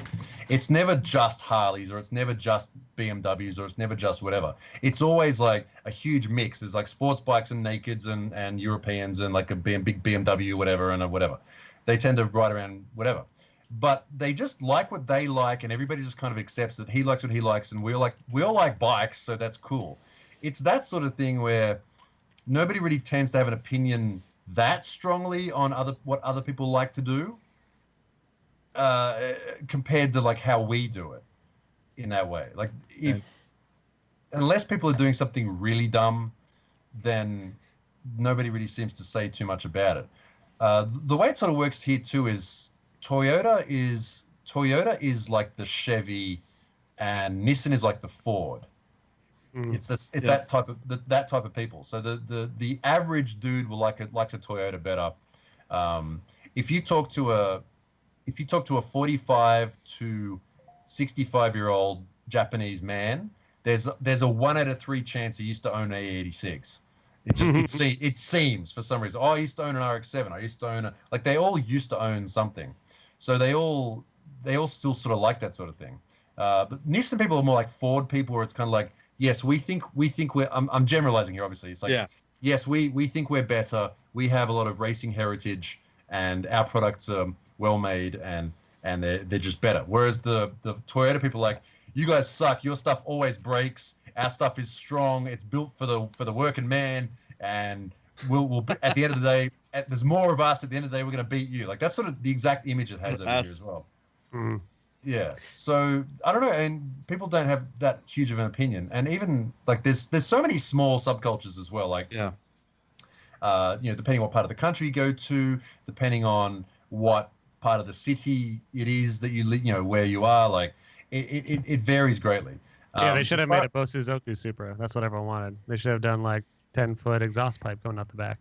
Oh god, 15-foot front lip. Although I will say, not many people I've talked to are like hugely excited about the new Supra. They had a couple at D1 in the parking lot. They had a Gazoo with the one with the Gazoo kit, which does look quite good. And then next to it, they had the stock 4-cylinder one with the stock wheels. Oh no! And it looked like a bagel. And it's still a $50,000 car in American dollars. Oh man, it didn't look that great. I finally realized what. Go ahead. Although, dude, I haven't got a picture of this. The Supras, Daigo's Supra and Kawabata's Supra, I'm going to say it, is the best looking drift car I've ever seen. Yeah, they can be made to be pretty. So good with the new Rocket Bunny wing on the back and the whole. They're so wide and low looking. Yeah, they've got to be wide and low and long, and that's what the. So great. One thing you got to do, like, and I've never done this, and I'm sure many of you have, is Google right now if you're listening and you have a computer or your phone that you can do it on. Google the Toyota FT1 concept, and that was what debuted in 2014, and it looks menacing. It looks awesome. This is a Supra in its flesh, and then you see this is very much what the Supra is 90% based off of, and from 2014, this concept, and then they just made it bad. Like this car looks like the Batmobile and a Supra combined, and it's fucking sick. And then they took this and then turned it into this squat, weird, frumpy-looking thing that is narrow-looking. Maybe it's not actually narrow, but just doesn't look like the terror of the streets anymore. But then, like you said, you turn it into like the D1 dudes, and it looks like the terror of the streets again. It looks badass. It's like I wonder if Gen 2 from Toyota is going to be that way, or if they're just relying on the aftermarket to take care of that problem and make it as badass as it needs to be. But all that being said, the performance of it seems awesome for what it is. Like I commented on one of those like heavy 2 million sub followed car meme pages that said like they showed a picture of the like 90s R34 and Mark IV Supra and NSX, and then the today versions, and they showed like the horsepowers, and it's like 280, 280, 280, quote unquote, and then the today versions, it's like what is it? 600, 600, 280. 600, and then 280 or 300 in the Supra. But then of course you look at the price tags. You can't get a new Skyline for under like $100,000, 120. You can't get the NSX for what? That's a supercar now. Yeah, it's like 175. The Supra is 50 for entry level, but probably 70 outfitted, and I bet it's faster. I bet it's fun. I bet it's awesome to drive. I saw a Z4. I saw the new Z4 was in England. That car looks good. It doesn't look like a Supra, but that car looks clean and pretty, and it's they're very similar cars, of course. But I was just thinking too. This is just a random rant I want to go on real quick. It's not even a rant. It's just a thought. It's like you think about those specific cars, the ones that have 280 horsepower or 310 horsepower to the wheels. That was like very limited to no traction control, very limited ABS to no ABS. Like it was a pure raw car. And I think that's what made those so exciting. But now these cars that do have 400 or 500 horsepower, there's so many monitoring systems that it would probably be more enjoyable to saying, do you know what? Give me 310 horsepower raw with nothing monitoring me, nothing stopping me, and let me take that on track, more so than having something that has traction control, transmission control, speed control, wheel assist. It's like, I don't know. That's the it's beauty like of the 8.6 is that you can't. Is that how they get away with offering 500 horsepower to the general public? Is because there's so many monitoring systems. It's like, yeah, it's 500 horsepower, but we're going to be slowing you down a shit ton everywhere and turning on all the time. I mean, like the Hellcat, and by the way, the new Mustang Shelby GT500 looks incredible in person. Vaughn was cruising one up the driveway, but the 800, 700, 800 Mustang from the factory that costs like $80,000, like that car is insane. And when I compare that to like the Supra, it's like there's no question I would have a GT500 every day of the week. And granted, a little bit higher price point, but if you're spending $60,000 in a car, you can spend $80,000. I'm sure none of the Ford dealers are selling it for anything below exorbitant markup. But the 800 horsepower beast that they're now selling for the factory, I'm sure have so many handicaps to try to not let you kill yourself, even though you can probably turn off most of them. Yeah. What do you guys think? D1. Yeah. D1. Do you have some more? Do you have one more brain buster for D1? For Alexi? Yeah, before we hit Instagrams. No, D1. Yeah. Talk about D1. D1 was cool. So the way they're doing D1 this year is each round is a double round. So they do a round on Saturday and Sunday.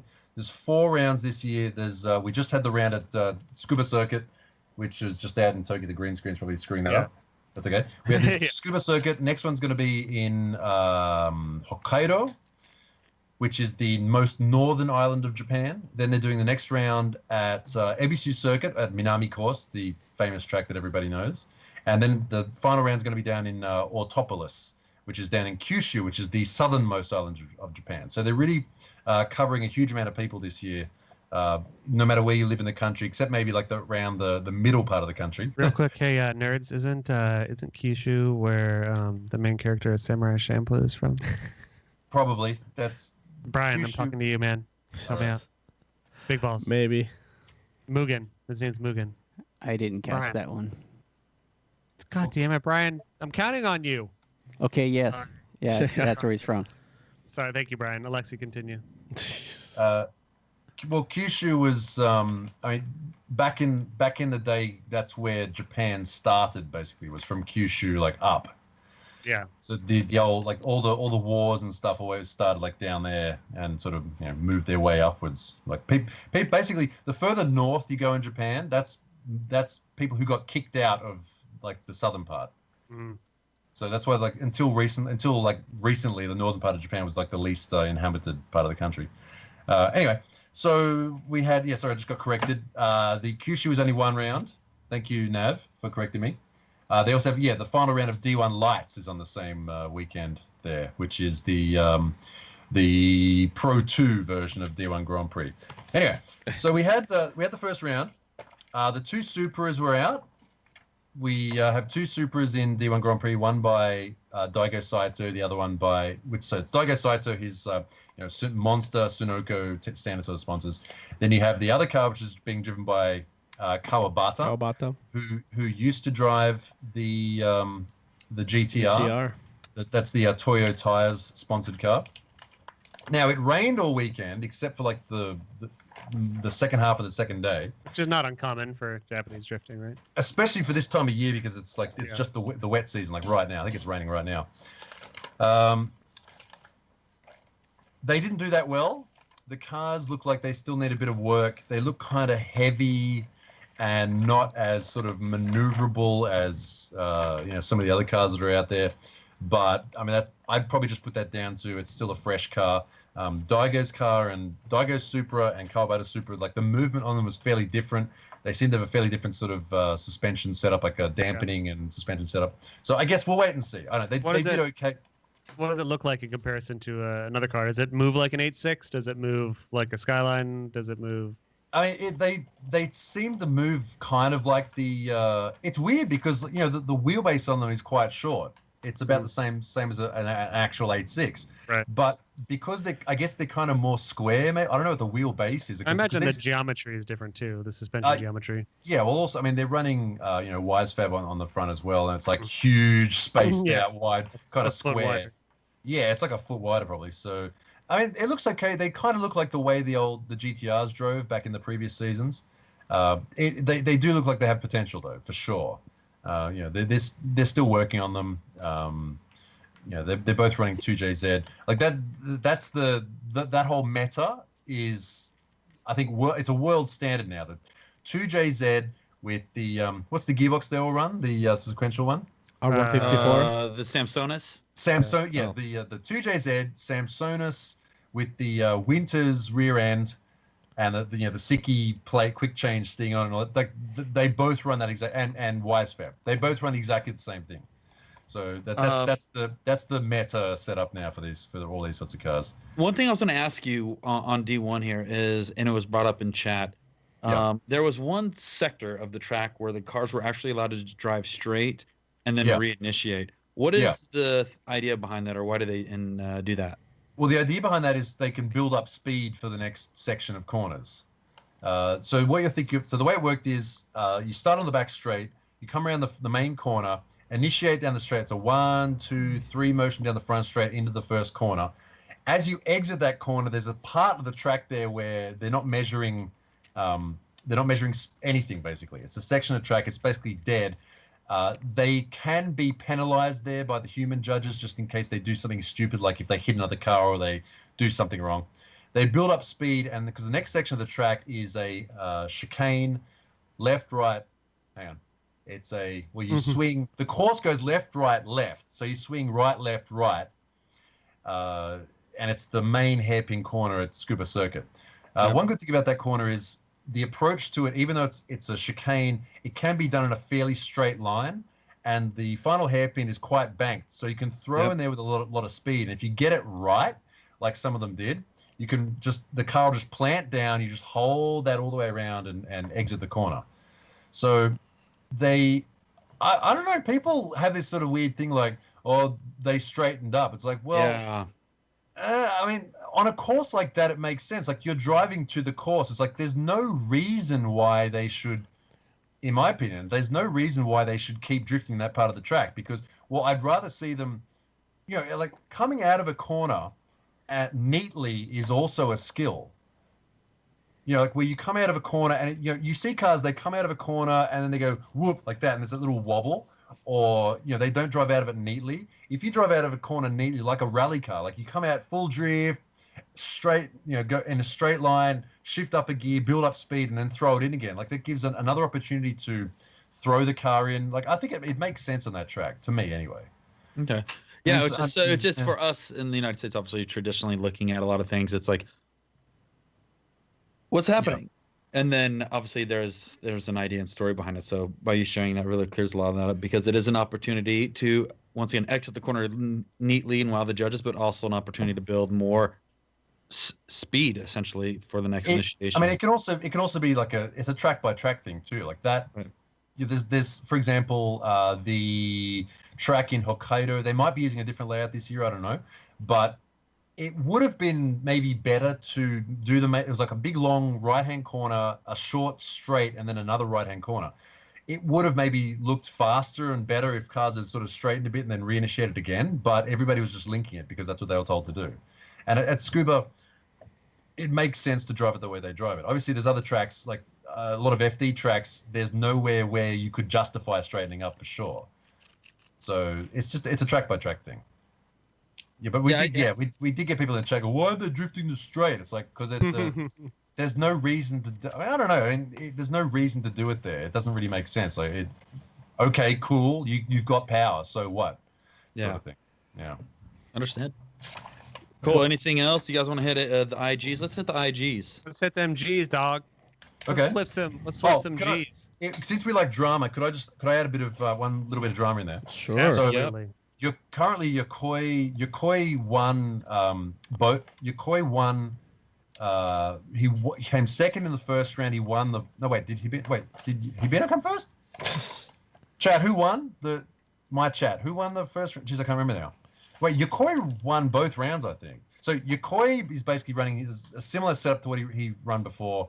No nitrous in these cars because they are running under JAF rules, the Japan Automobile Federation. Yokoi won both. Okay, so I didn't write it down. Yokoi won both. He's running a similar car to what he had before. He is absolutely dialed in that car. He's extremely motivated.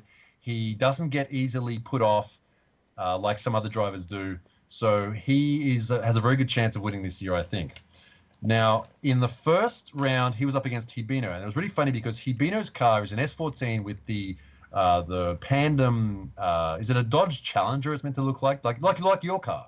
Yeah, it's meant to look like a Challenger, an old day Challenger. There you go. The boss kit, the kit named after the boss named after this cool little boy.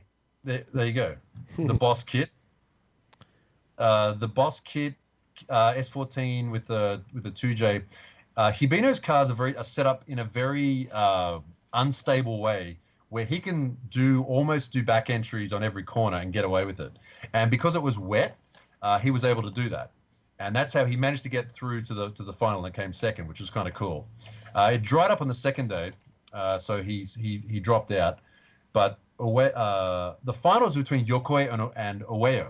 And here's what happened. Now, this is really screwed up. Everybody thinks it's screwed up, but it's one of these cases of, well, rules are rules, and it's unfortunate. What happened was, Ueo, he's in the S15 with the VR38 GTR engine. Monster of a car. It's running huge, like a square setup, tires, huge front, huge back, slightly raised suspension. It's a real monster of a car. But he was in a little bit of an accident before that. And when he went into the final with Yokoi, on the front straight, on the final turn, his front right-hand fender flew off from flapping around. The wind got caught under it. It ripped off and flew up in the air. Now, the way it works in D1 is if it was going to be in a race, if you're going to get black flagged, which is what that would be like. If you're in a race and you're missing an entire fender, you're going to get black flagged and you're going to come in. Mm-hmm. There's no chance to repair that sort of thing because it wasn't caused by any sort of contact or accident. It was just his car, the fender flew off. And they couldn't, by the rules, they couldn't reattach it because it was just his fault. Therefore, he lost the final because he didn't have a fender on the car. And you need to have a fender to run. That's the deal. You need a fender to run. Okay. Yeah. And everybody, I was up in the tower. Yeah, that's a fan unfriendly rule. I get why they would have that rule. It's like the same thing in FD where it's like if you don't have a hood pin, your hood flies up, like you lose the battle. Like it's that simple. And it's like this could be the most epic battle in the finals that's about to go down. Yep. And your hood flies up. And I get why the rule exists. It should exist. But it's like, man, I wish that there was like that. It's like, come on, be honest. We're kind of like monster trucks at this point. Like, as in, like, we're putting on a show. It's like, we should have, like, fan buzzers. It's like, all right, fans, like, these are the rules, but do you think we should do this battle for real? And then, like, yeah, the fans should maybe have a say. I don't know. Like, even, I mean, I was obviously I'm on the English chat, so I can just sort of, I'm fairly free in what I can do, which is kind of cool. I'm just like, look, guys, tech screws and tape, let's do it. Yeah. You know, let's get this done. But it's the rules. Like, it was noticeable throughout the entire day too. Obviously, it's the highest level. It's being run under basically the Japanese version of FIA, which is under the FIA. Yeah. But the thing ripped off any- from extreme driving, not from bad attaching. Hopefully. Well, right? it kind of was, because he'd had contact in that corner before, and they hadn't attached it properly. So gotcha. it was his fault. And here's another thing that is kind of screwed up with. That's the second time actually that Ueyo has gotten screwed going up against Yokoi, because Yokoi in a previous round, I think it was at Autopolis, it was Yokoi versus Ueyo, and it was Ueyo's is his hometown. Like that's his area. Basically, he lives like less than an hour away from that track, way down South Japan. Yokoi's they'd been on the start line. Yokoi had run a water spray. That water spray had leaked onto the start line. So when they changed positions, Ueyo spun his wheels off the start line and completely fluffed the start. Do you think that was a tactical move, or I don't think it was on. I don't think it was on purpose, but it happened. And I talked to Ueyo after that. Was man, I lost that because there was fucking water on the line, man. Yeah. And so as a result of that, now they don't have any water sprays or anything like that, are no longer allowed. Yeah. I like the idea that you could do like a nitrous purge that points directly at the other driver's face. And it's like, just purge your nos, like right as you're about to leave the line, just blast him right in the face with it. Nitrous is also not allowed in D1 anymore too. What? Yeah. Because it runs under the JAF rules, and they're racing cars essentially, so they're not allowed to run nitrous. So that was really sucky. But it was the whole day was like that too. Like anytime there was some sort of confusion or not confusion, like a decision to be made, the drivers just sat in their cars and waited for it to happen. I'm sure if it was just a friendly comp, everybody would have said, "Look, just bolt it on, let's do it," for sure. But it's just the level it's at. So there you go. So while we're on drama, By the way, can I just say something in chat, Speed Demon? If you could stop trolling, okay? This guy actually got banned from the D1 chat. So what? He's just trying to get a telling someone to stop trolling is so not. Just ignore that guy as being a douchebag. So there you go. Yeah. Anyway, so got called out. Future rounds coming up. They're all broadcast on YouTube. I do the announcing for that. It's very casual. I keep like my chat window open and I keep it very casual. I don't try and make it. That's good. All professional like hey, drift like Jared or anything like that. Yeah. It's really casual. I just try and keep it.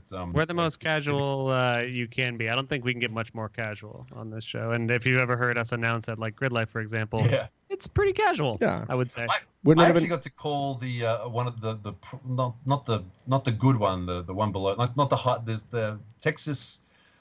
There's the two levels of it, right? There's like the level 2 series. I got to call that Pro-Am. Pro-Am, yeah. I got to call that with Fielding Shredder, which is kind of fun. Cool. Yeah, that was fun. We sat in an air conditioned car and just talked shit. Nice. Talk positive shit about people. While we're on drama, can I do one more drama question? Yeah. Please, Corey. All right, I'm gonna get some spicy. Knives Nine, and YouTube. Speaking of drama and IG, did Donut ever apologize to you, Alexi? Donut has nothing to apologize to me about. They have nothing to apologize because they haven't done anything wrong to me. What? I have no idea what you're talking about. What's the story? Okay. So, look. They use some of his footage without. Hold on. So you want to start this? Okay. Look. I love the deep breath of like. It's just one of these things where I don't care. Like honestly, it doesn't really matter. But okay, so Donut Media makes all these what do they call it? Up to speed, or I don't know what they call it. The show where they talk about the A86, everything you wanted to know, or whatever it's called. I don't even know what they call it. All the yelling and and they, you sit there and get yelled at by some dude for 15 minutes. And they read facts that they read off Wikipedia and like forum posts from like 10 years ago. because they get so much stuff wrong. Like my chat is always like, oh, they got this wrong, they got that wrong, they got that wrong. They missed this, they missed that. Yeah. They missed that, they got that wrong. And they brought one out the other day, or a few weeks ago, about the S15 Sylvia. Or was it the S15? I think it was the S15. Yeah. And, the strawberry face, or... Well, it wasn't just that. So they had a shot in the video where they said, it was about the Sylvia, I think it was, and they just talked about, they put a picture on the screen, and like, this is an S15 front end, all right? And I thought, okay, first of all, that's not an S15. It's not an S15 front end. It was a purple car, and it was the Adivia front end that people do, like the Odyssey, the Honda Odyssey headlights conversion. Which is on S13, right? Correct. The Adivia. Well, that's what I thought. Okay, that's an Adivia front end. That must be an S13. And I could see in the background it was a bunch of blonde-haired, pale-skinned people pushing the car through what looked like a car show. I thought, okay, that's either Finland, Norway, or Sweden. And you could see in the background there was a sign that was written with like dots over the O or whatever. Like, okay, that's probably Sweden or something like that. Turns out I just did a very quick search. Adivia purple S13. It was a Finnish guy's car. So he lived in Finland. I found the guy on Instagram, and it's an S13 Vert, left-hand drive S13 Vert, and they're using it in the video as an example of a Japanese S15 front end. I thought, how can you fuck that up so badly? Especially when you're presenting something that's so like, we are the authority. And look, if they got all their facts 100% right, that's so awesome, because they're educating. How many videos they get? Like what, 800,000 a video? A lot. A million? Like a lot? A lot of people watch that shit, and they get all these consistently incorrect facts. So I thought, okay, I'm waiting for a video of mine to render. I'm just gonna make another one of these donut videos. So I put on there like, okay, there's this, right? You see this video? Here's the dude's car. I messaged them on Instagram like, hey dude, they used your car. I was like, yeah, okay, whatever. I said, look, this is a Finnish guy's car. This is an Odyssey front end. These are Odyssey headlights. It's completely wrong. And then in the next shot, they go like, we don't know why it's called a Sylvia, a strawberry face. Well, let us know in the comments. I thought, okay, all right, I'm a YouTuber. I know what they're doing. So I said, okay, this is what, so I just educate people. Literally, if you type in strawberry face Sylvia, there's the first post from like 2005 from, Sylvia.net saying what a strawberry face is. Okay, fine. You guys don't have researchers? Obviously you do. This is what, it's called a call to action, right? Mm-hmm.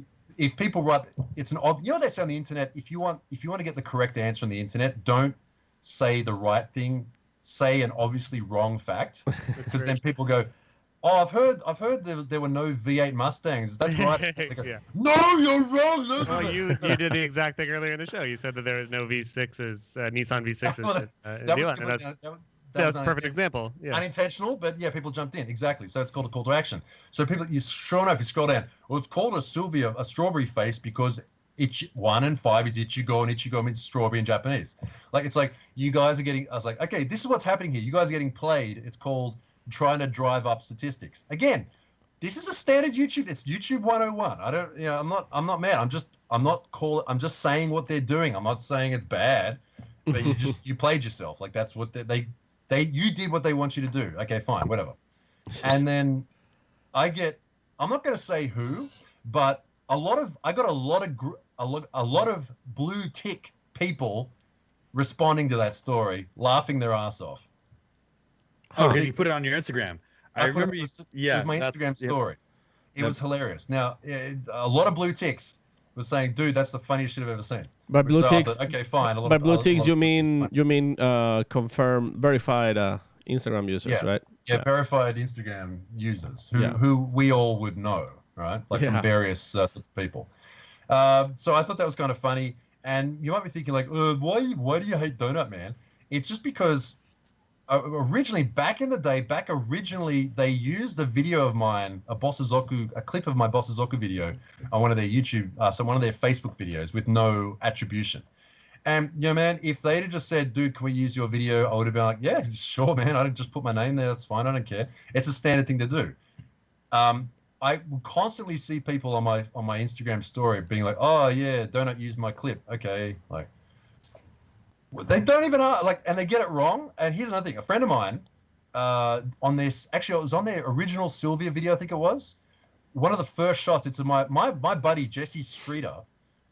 Grind. You know that shot of like a white Sylvia grinding its exhaust on a curb, like street drifting. Yeah. That's my friend. That's my friend Jesse. They used that clip.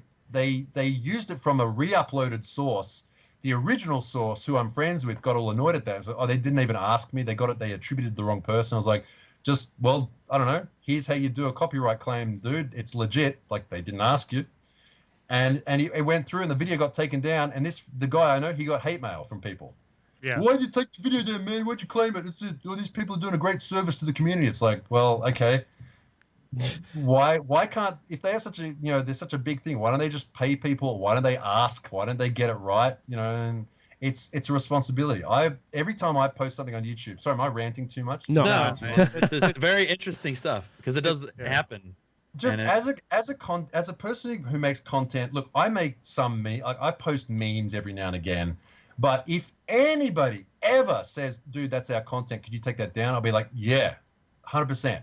Yeah. Or if I'll ask first. Like I'll use people's photos on my thumbnails, and I'll always say like, dude, can I use this, or can I attribute it? What do you want in return?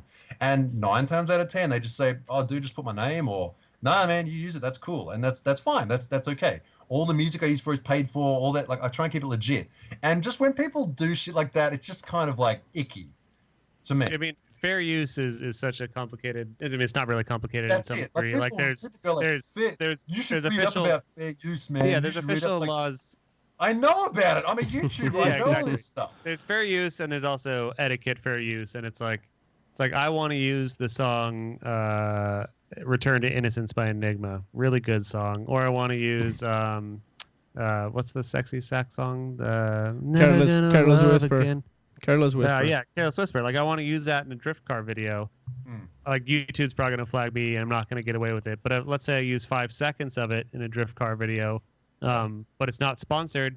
That's still, pretty, I'm not going to pay the band any money because I'm not making any money. But when you make sponsored content that you're getting paid for with other people's footage, that is a problem. And even attribution at that point is not really okay because you're still making money off someone else's footage. And let's say that you do the original content of the loud guy yelling at you. That is original content. That's rephrased Wikipedia and forum talk. But then cover it in 1,000 videos of other people's content, and then you get paid for that by saying a ad for a sponsor. That is where you kind of get into scary territory as far as morality is concerned and legality as well. But at the end of the day, the million teenagers that watch it don't give a shit. Don't care. Don't care.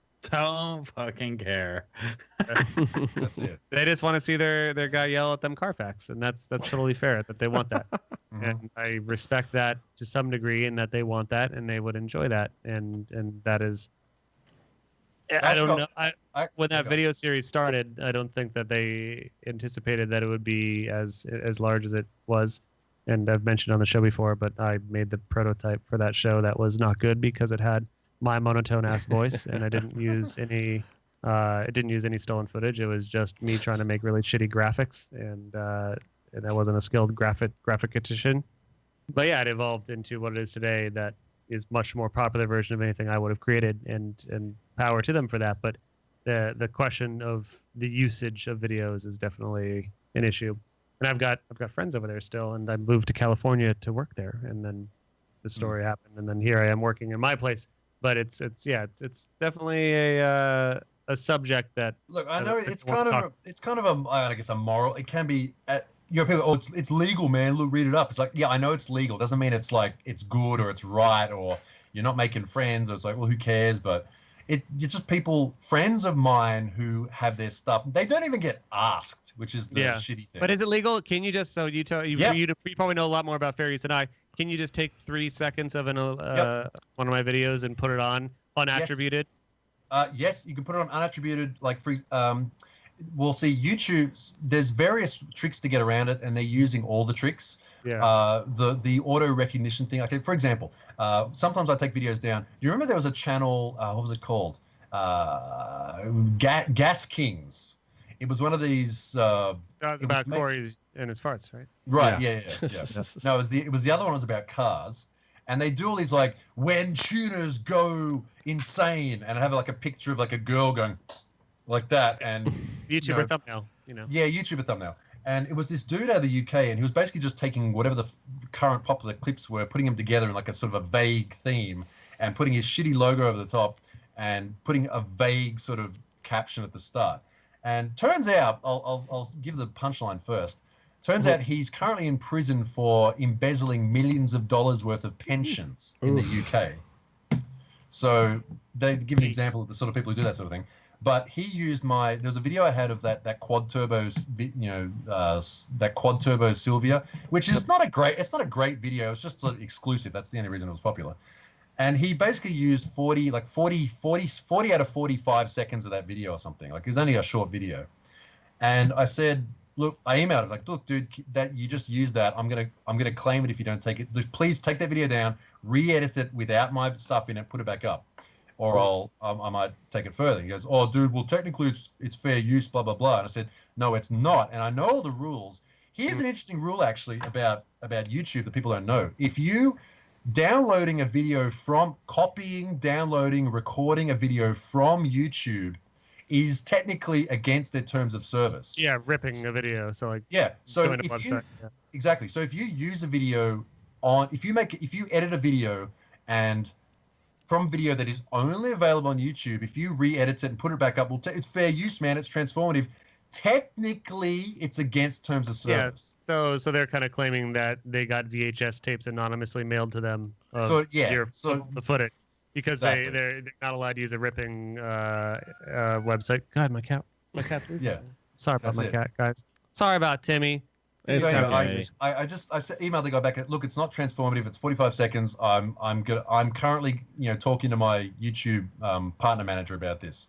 Yeah. And the video got taken down, and then 2 weeks later the guy got arrested. So you never got to hear the fallout. And the final thing is I got a bunch of messages on Instagram about that story, and one of them was like, dude, you got too much spare time. I'm like, oh yeah. I was like, no, literally I'm just waiting for this video to also try to make a living, and also every penny click is a food away from my mouth hole. You know who that person was? It was one of their writers. Mm. And then he I was like, I checked his profile. I was like, I wrote back, wait, are you one of their writers? And he blocked me. Did you put that on blast on your shit? No, because I don't see the reason to do that. I'm not out. But it's out now. No, I don't care. Yeah, it's just like stop being shit cunts. Just try not to be a shit cunt. It's not that hard. Is that the episode title, Paco? Stop being shit cunt. I will say, just look. I mean, just to prove, I'm not. They're editing. The people who do the editing, animation, and stuff like that are awesome. Like they're probably some of the most. The editor is literally the most talented editor I know, and I have styled my styles off of things that I've learned from him. So the main brain behind the videos is the best editor I know. But So, but anyway, so that's all that. I mean, whatever. Anyway. Yeah, it is whatever. Let's get that to. That was a great conversation, by the way. Thank you. It was. No, I mean that's why I think many people do enjoy our show, because we get into the shit sometimes. Shit. This show is you got to stop dirty saying show. the hard T. Alexi's allowed to because he's from Australia. We can't. So we're gonna do our chats. We got Instagrams. If you guys want to throw up some super chats, make sure on YouTube you get an answer by all means. Facebook and YouTube. We'll also check there if you got a good one. We'll try to get it out there. But let's do some Grambies. Do some Gram questions. Let's see. This is one of the first ones I want to throw out there right away. This is from Instagram. Kyle Lob Photography. His question was, hope you have a backup guest. Yeah. That's Third why I made charm. 100% sure I was here today. That's what Harold said. Harold Hernandez. Third time's a charm, and he's not wrong. This is pretty good from Macho Man Randy. Do you think if I could get a panda to tap out by putting it in the walls of Jericho? If not, what move would you recommend? Corey, I imagine this is a wrestling move? Walls of Jericho? Sure. Yeah. Probably. Could you get a panda to tap out by putting it in the walls of Jericho? Alexi? Sorry? What? I don't even understand Jesus. the question. Yeah, me neither. So, the walls of Jericho. We got to get to the bottom of this. salud. Here, I'm gonna while you guys are researching that one, I'm gonna throw another one. This is Cody is Cody86. Bless you, by the way. Yeah, God bless. What is your favorite professional drift car of all time? Me? Favorite professional drift car of all time? Probably the original HKS S15 driven by Taniguchi, the 2.2 liter. Yeah, should be it. With the HKS, it was all HKS everything, with the 3-spoke wheels. Beautiful. That's it. Best one of all time, right there. So Corey, I'm pretty disappointed you don't know about this. So walls of Jericho. I'm gonna explain it to you. Okay. You got the power bottom. You got a loose bottom, I'd say, and a power top. Bottom boy, he's Alexi. Pay attention. This involves you. Okay. The guy in the bottom. This is WWE, formerly WWF. Okay, so walls of Jericho. The guy who's getting it done to him. He's tummy on the ground, and his legs are kind of being like scorpioned up in the air by a guy that's sitting on him and holding the legs. Yeah, Google it if you got it. Walls of Jericho wrestling move. Everyone at home, please do that as well. You can see it there. It's yeah. So a guy in the bottom's being scorpion in reverse, and the guy on top's holding his legs. Oh. It looks pretty painful, I imagine, if you do it right. Macho Man Randy Sanchez on Instagram was asking, do you think if I could get a panda to tap out by putting him in the walls of Jericho? Pandas are And if tough. not, what move would you recommend? And I don't know if he's talking about a panda Trano or just a regular old panda bear. I reckon a panda is like it has a flexible enough spine that it kind of like rotate around underneath you and then flip you over and do that thing where you're on your back and your legs are up in the air and you're getting squashed down. Sure, that makes sense. I reckon. So what move would you recommend then? On a panda? Yeah. I don't know, like an arm bar or something? Probably... Yeah. Snap his little arm off. I was thinking the one where you throw him against the rope and then you throw yourself against the rope using their momentum and you come back and you do like a hard arm bar and just choke that thing like this, clothesline essentially. You can do an RKO out of nowhere. I don't know Yeah. if that's Big Boss. What's Randy that? Orton. Oh, Sam. Is that like a front flip off the turnstile? The It was one that actually a pretty video meme that was going around for a while. comes out of nowhere. Yeah. And just grabs you by the neck and throws you to the ground. 2-3 years old. I have a question. All these questions are gonna start fires. Yeah. I'm seeing a lot of questions here that are, oh boy. You got one, Paco? I got one. It was a Shredder Racing says, what was his favorite part about visiting us in Texas? It was calling the competition with you. Yeah. Oh, there you go. What? Well, I got a follow up to that one then. Someone had mentioned Shredder in one of these questions. Let me find it again on Instagram. It was our Fuck, marry, favorite kill. game. Paco, Yes. please, language. Do you see where it is? Yeah, There it is. it's from- three Swifties _ Oh, very good. Yeah. There's a shred. Noriyaro, what the people want. Fornicate, marry, kill. Shredder Racing, Lone Star Drift, and Adam Lazarus Zebra. Oh, Shredder, Aaron, and Adam. Yeah. I would marry Shredder. Why? He's just a nice guy. He's just just a pleasant, friendly person who seems to get along with people, and he's just a cool guy. Maybe I like him. Maybe if he stops destroying Super Doof kits, that's his only downside. But other than that, yeah, I'm good with shreds. So marry Shredder. We know what you're That's so hard. Come on, do it. I would. Don't make me decide on this. Oh, Adam You're gonna kill Aaron. We already know. I'm gonna kill Aaron. Yeah. because he's I'm sure he's already ascended his corporeal form. I'm sure he'd just be able to come back to life quite easily. So Yeah. there you go. so he has ascended. So He's I a think he'd be okay. phoenix. And you're gonna fuck Adam because And then I'd fuck Adam LZ because I think he's got a Porsche. Well, thinking about your T-shirt, the T-shirt collab did really well. Imagine what you guys did if you actually hooked up. You know? See, I don't know Shredder, but I would say maybe marry Adam so he could take care of me and my children's. and then Shredder, I imagine, is a good. You spent a day in the car with him. Maybe he might be a good lay in that car. For sure. Hot Texas heat. Well, it was his girlfriend's mum's car. So. Oh, Yeah, so you had a force it's more dangerous. girlfriend and mom. Oh.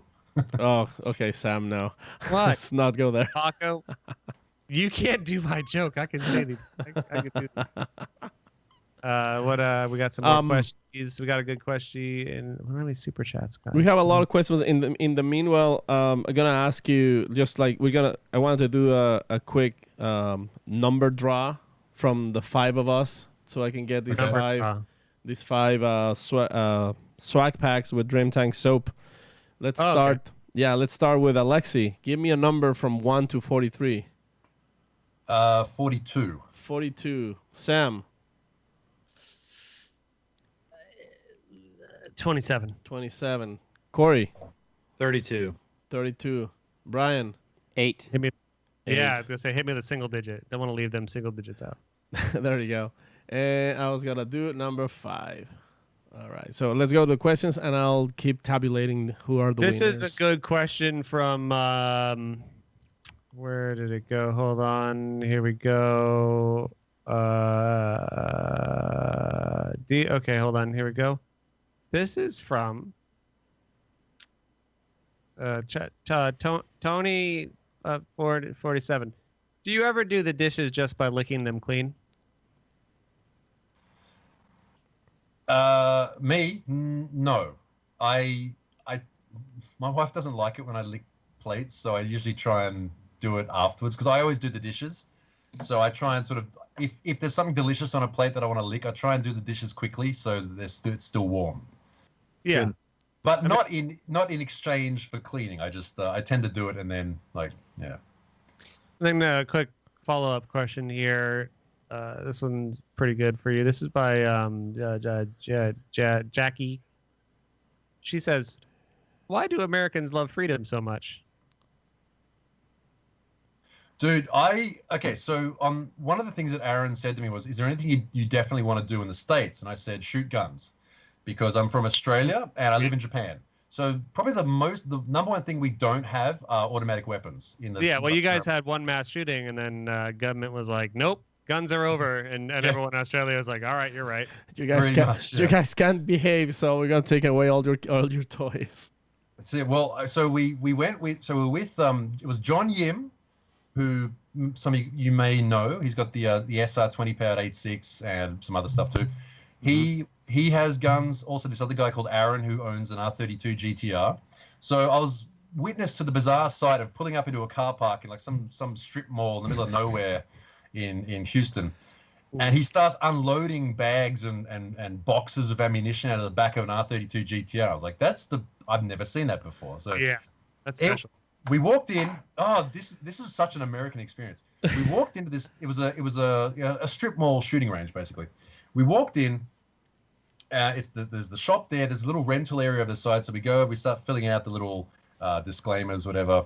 And I see on the wall behind the counter. I'm like, okay, I'm like, excuse me, sir, are those the rental weapons there? He's like, yeah. And there's a bunch of stuff. Like there's all the the PUBG guns. Mm-hmm. All the stuff. He's like, there's the Vector and this stuff, and then there's an AK-47. Yeah. Is that fully automatic? And he's like, yes, it is. I'm like, I will rent that. And what's like 3 magazines worth of ammunition? He's like, yeah, that'll be like 4 boxes. I'm like, okay, I will $200 I've ever spent in my life. Yeah, that was so cool. I own an AK, but it's single fire. I don't have. Right. I screwed up though. I realized I watched the video afterwards. Was the recoil PUBG accurate? Well, it sounded exactly like the game. Yeah, it was perfect. It was quite weird. AKs are notoriously inaccurate under full auto in games. I've never fired one in real life, but in games, it's like old school Counter-Strike days. Like, the M4 would fire okay. You needed the weighted grip. Then the AK you'd have to single shot it, and PUBG is the same. But it was like the AK is like the powerful yet inaccurate one. No, did you hit the target at 15 feet?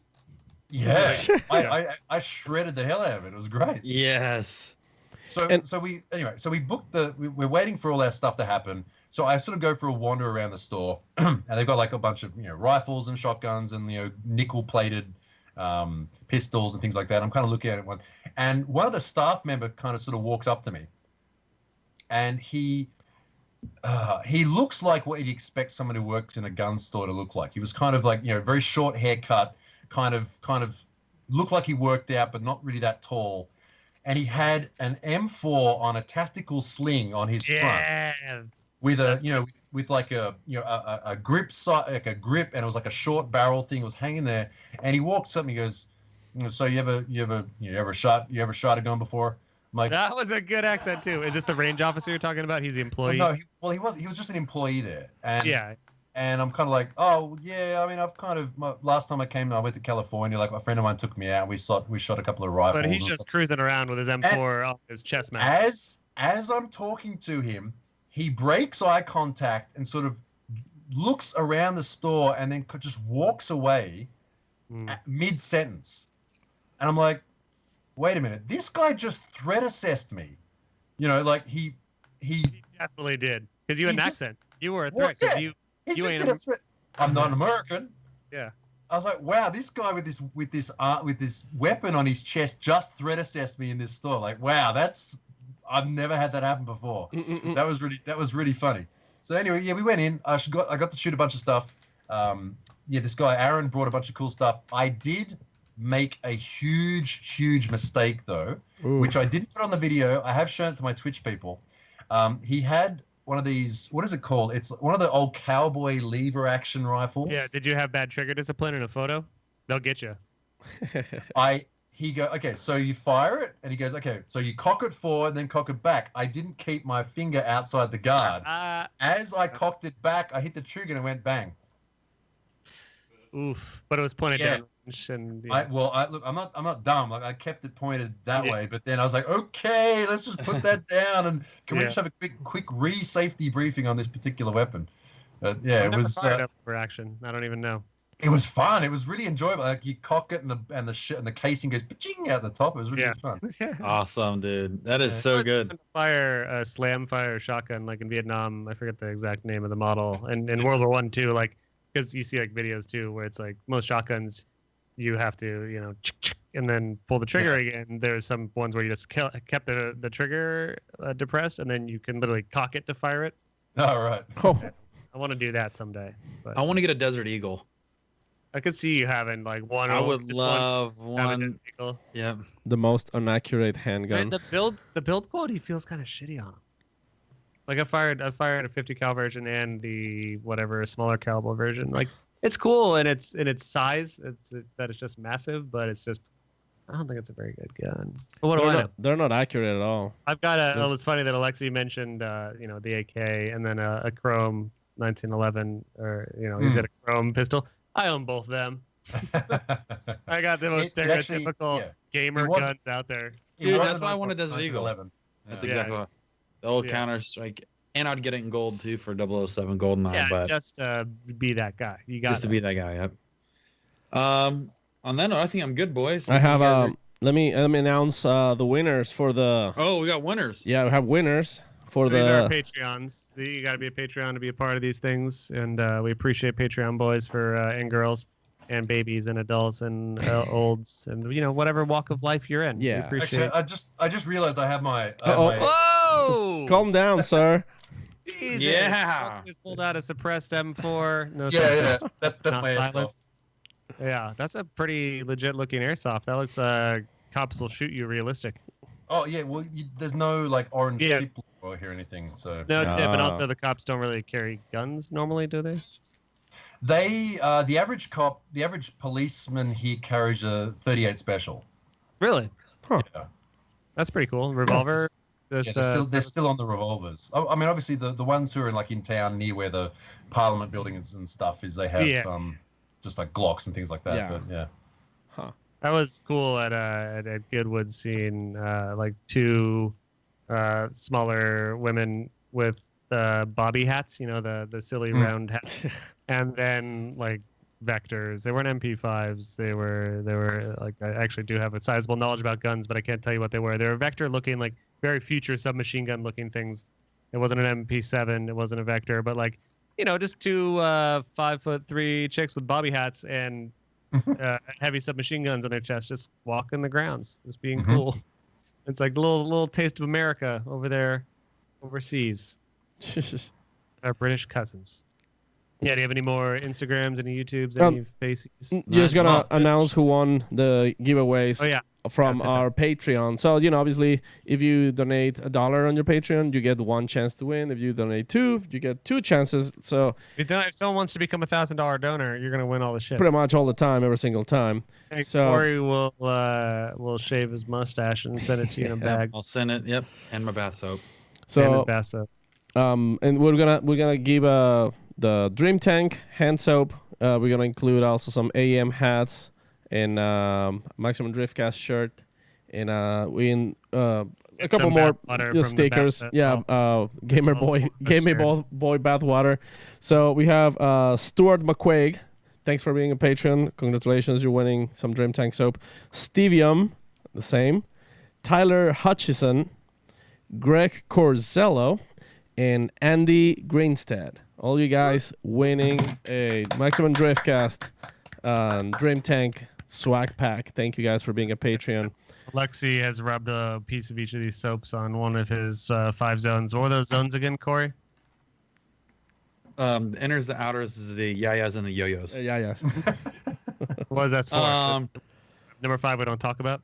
Real quick. Yeah, the 5th one is if you smell it, you got to wash it. This is The One Muffin. He did give a super chat earlier, and he asked, and we got to get this out of the way. Best toge chassis, Honda Fit with fresh bushings? ?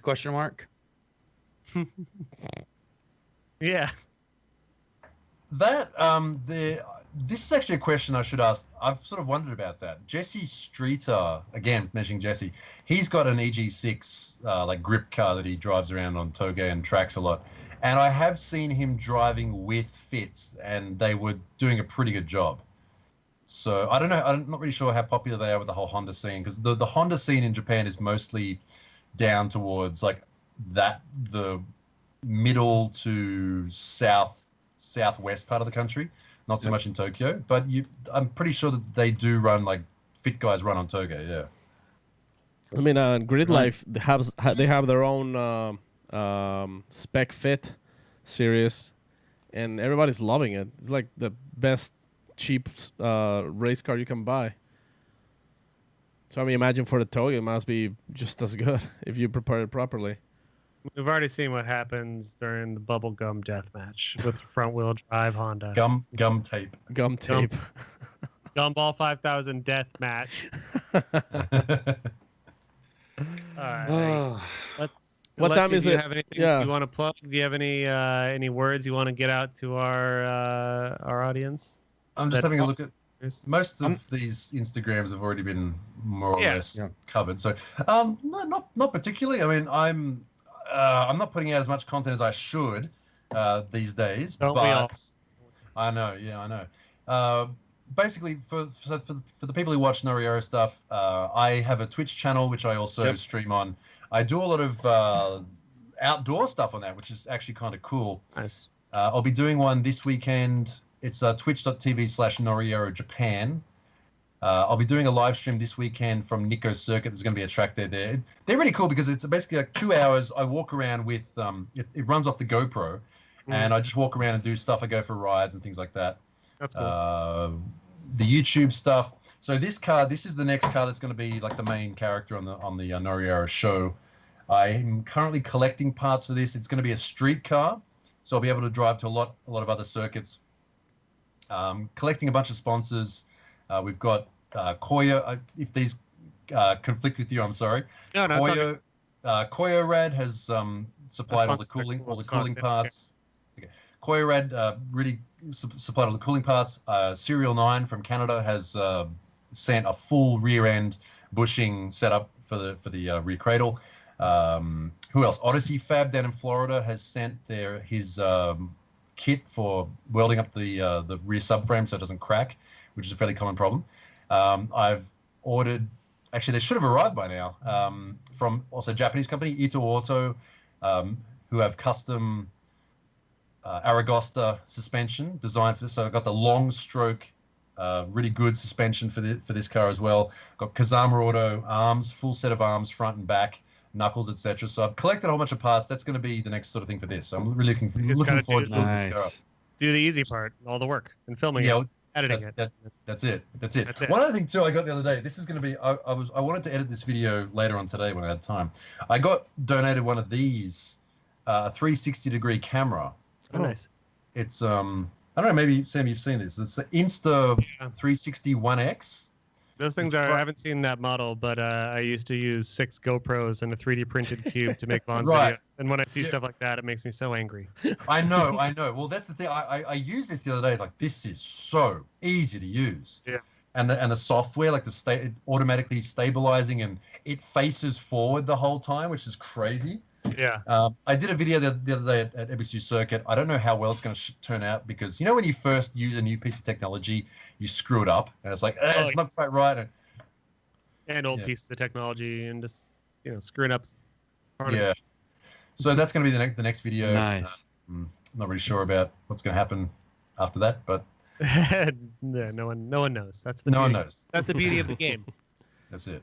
Well, thank you very much for spending the time. What is the hour? We usually talk about that at the beginning of the show. What's the hour difference for you there? It's now currently 10 p.m. in California, but it's 2 in the afternoon here. Oh, so we're on the tired side, and you're on the get rolling. Yeah, you're ready to roll with the day. That's it. Well, thank you for showing up this time. Yes, thank you for having me on again. I much appreciate it. Let's not take 2 strikes and what I know baseball. Let's not do 2 strikes, then you're out for the next one, eh, champ? We'll talk again soon, and that's been a pleasure. I'll be in any time, Chief. So anyway, it's just Noriyaro, YouTube Noriyaro on Instagram. You all know, bloody everybody follows you. Yeah. Right. We got to get him on your Twitch. We got to get him on your Twitch, though. Oh yeah, I was gonna ask what other game you said you got, but what do you play game-wise? So games. You do variety. You do PUBGs. You mentioned. No, I never. Basically, I don't really do that whole much of gaming stuff, dude. I have a full goddamn Fanatec setup over there. Mm-hmm. The base broke, and I still haven't put in the stupid help ticket for it, because I need to set it up to make a video of the problem. Yeah. So the idea with Twitch is in the future to do more, just driving stuff. Basically, all the stuff I do is based around driving. I once played. I played. Assetto and that sort of stuff. Yeah. There's a game coming out very soon called, well, hopefully the beta for it, called Drift 19, which is a game made by a Polish company, and they laser scanned EBSU Circuit. Oh, so it's going to be a combination of like an EBSU Circuit, not only EBSU, like the tracks in Europe and Poland and other European tracks. It's like car mechanic simulator, but you get to drift your car as well. They're going to have, you can basically disassemble your drift car, put it together, make money, competitions. They're going to have competitions and that sort of stuff. Then they're intentionally not hyping it up, so they don't want people to get too excited and have expectations of what maybe it can and can't do, which I think is a smart idea as far as they're concerned. Well, Poland, they make my favorite games. Witcher 3 came out of Poland. Cyberpunk 2077 is about to come out of Poland.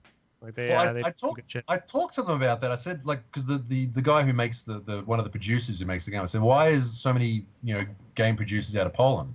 And he said that after the Cold War ended and people could access education freely, a lot of people Poland doesn't really have much going for it, but if we're smart, we can make a lot of money with technology. So there's a huge amount of very technically educated people in the country. And it's a very cheap country, obviously, so the cost of making games is very cheap in Poland, but they have a lot of very talented people, so they can easily build a studio very quickly and populate it with very talented people to make games very quickly. So he said that's why. Yeah. That's kind of cool. But they also take their time, which is cool. Like, they're making good shit, obviously. So. Yeah, they do. They tend to spend their time, and hopefully that's what this game. That's probably going to be my main game that I do in the future. I do a lot of talk show stuff, like just drifting and stuff like that, but also the outdoor stuff. I mean, obviously, Corey, the backpack setup that you can use. Like, I don't have one of those yet, because those cost rent a month for data. unfortunately. So I don't have that much. I can't afford to spend that much on Twitch right now. But hopefully in the future, like we're gonna very soon have like a full day at the circuit drifting, and it's gonna be live. And I think that's sort of the future. But yeah, I think that is the future, and that's really cool. It's like, what if like I could have done my series back in the day when I had a series, like just live Twitch stuff. Like that would be crazy. Yeah. Well, that's why I jumped on like as soon as I saw Twitch start to get popular, and I enjoyed watching. I was like, okay, I have to get on this right now because all these technologies and platforms and stuff. It's always the people who get on the ground level, the ones who, tend to ride on the wave as it goes up. Right. So. Yeah, my chat is actually roasting me. And you don't stream enough to justify rent once. Yeah, rent a month. Yes, that is true. Thank you, chat. True. Yeah. Cool, guys. All right, well, Alexi, we'll let you get your day. We're all going to go cuddle up in our bathtub and start bottling up that our podcaster water. And we hope to speak to you again soon. Good luck with all your projects. Make sure to do your projects, as your chat will remind you to do. No doubt. Yes. Thank you guys. I really appreciate you having me on here for this time. And Corey, looking forward to working with you with some Hoonigan stuff in the future. Yes. Yep. And hopefully we'll see you at TwitchCon. I got some info and I'll catch up with you in a bit. Let me know. All right. Cool. Maybe another US trip. Woo, this time West Coast. Yep. Wink, wink. We're ready. Let's do it. We'll see. All right, guys. Cool, buddy. Thanks so much for tuning in. See you, buddy. See ya. Hi. Bye-bye. And with that being said, good night, Sam. Good night, Corey. Brian, thanks for Thanks for watching, Brian. thanks for minding up the Controliums. And thanks for the Controlium. Send us to oblivion. Hopefully, it won't be another month before we do a show. It should be next week. We'll see you guys soon. We'll see you next Tuesday, as we like to say on this prod. And adios and have a farewell. good night, guys. Maybe. Night.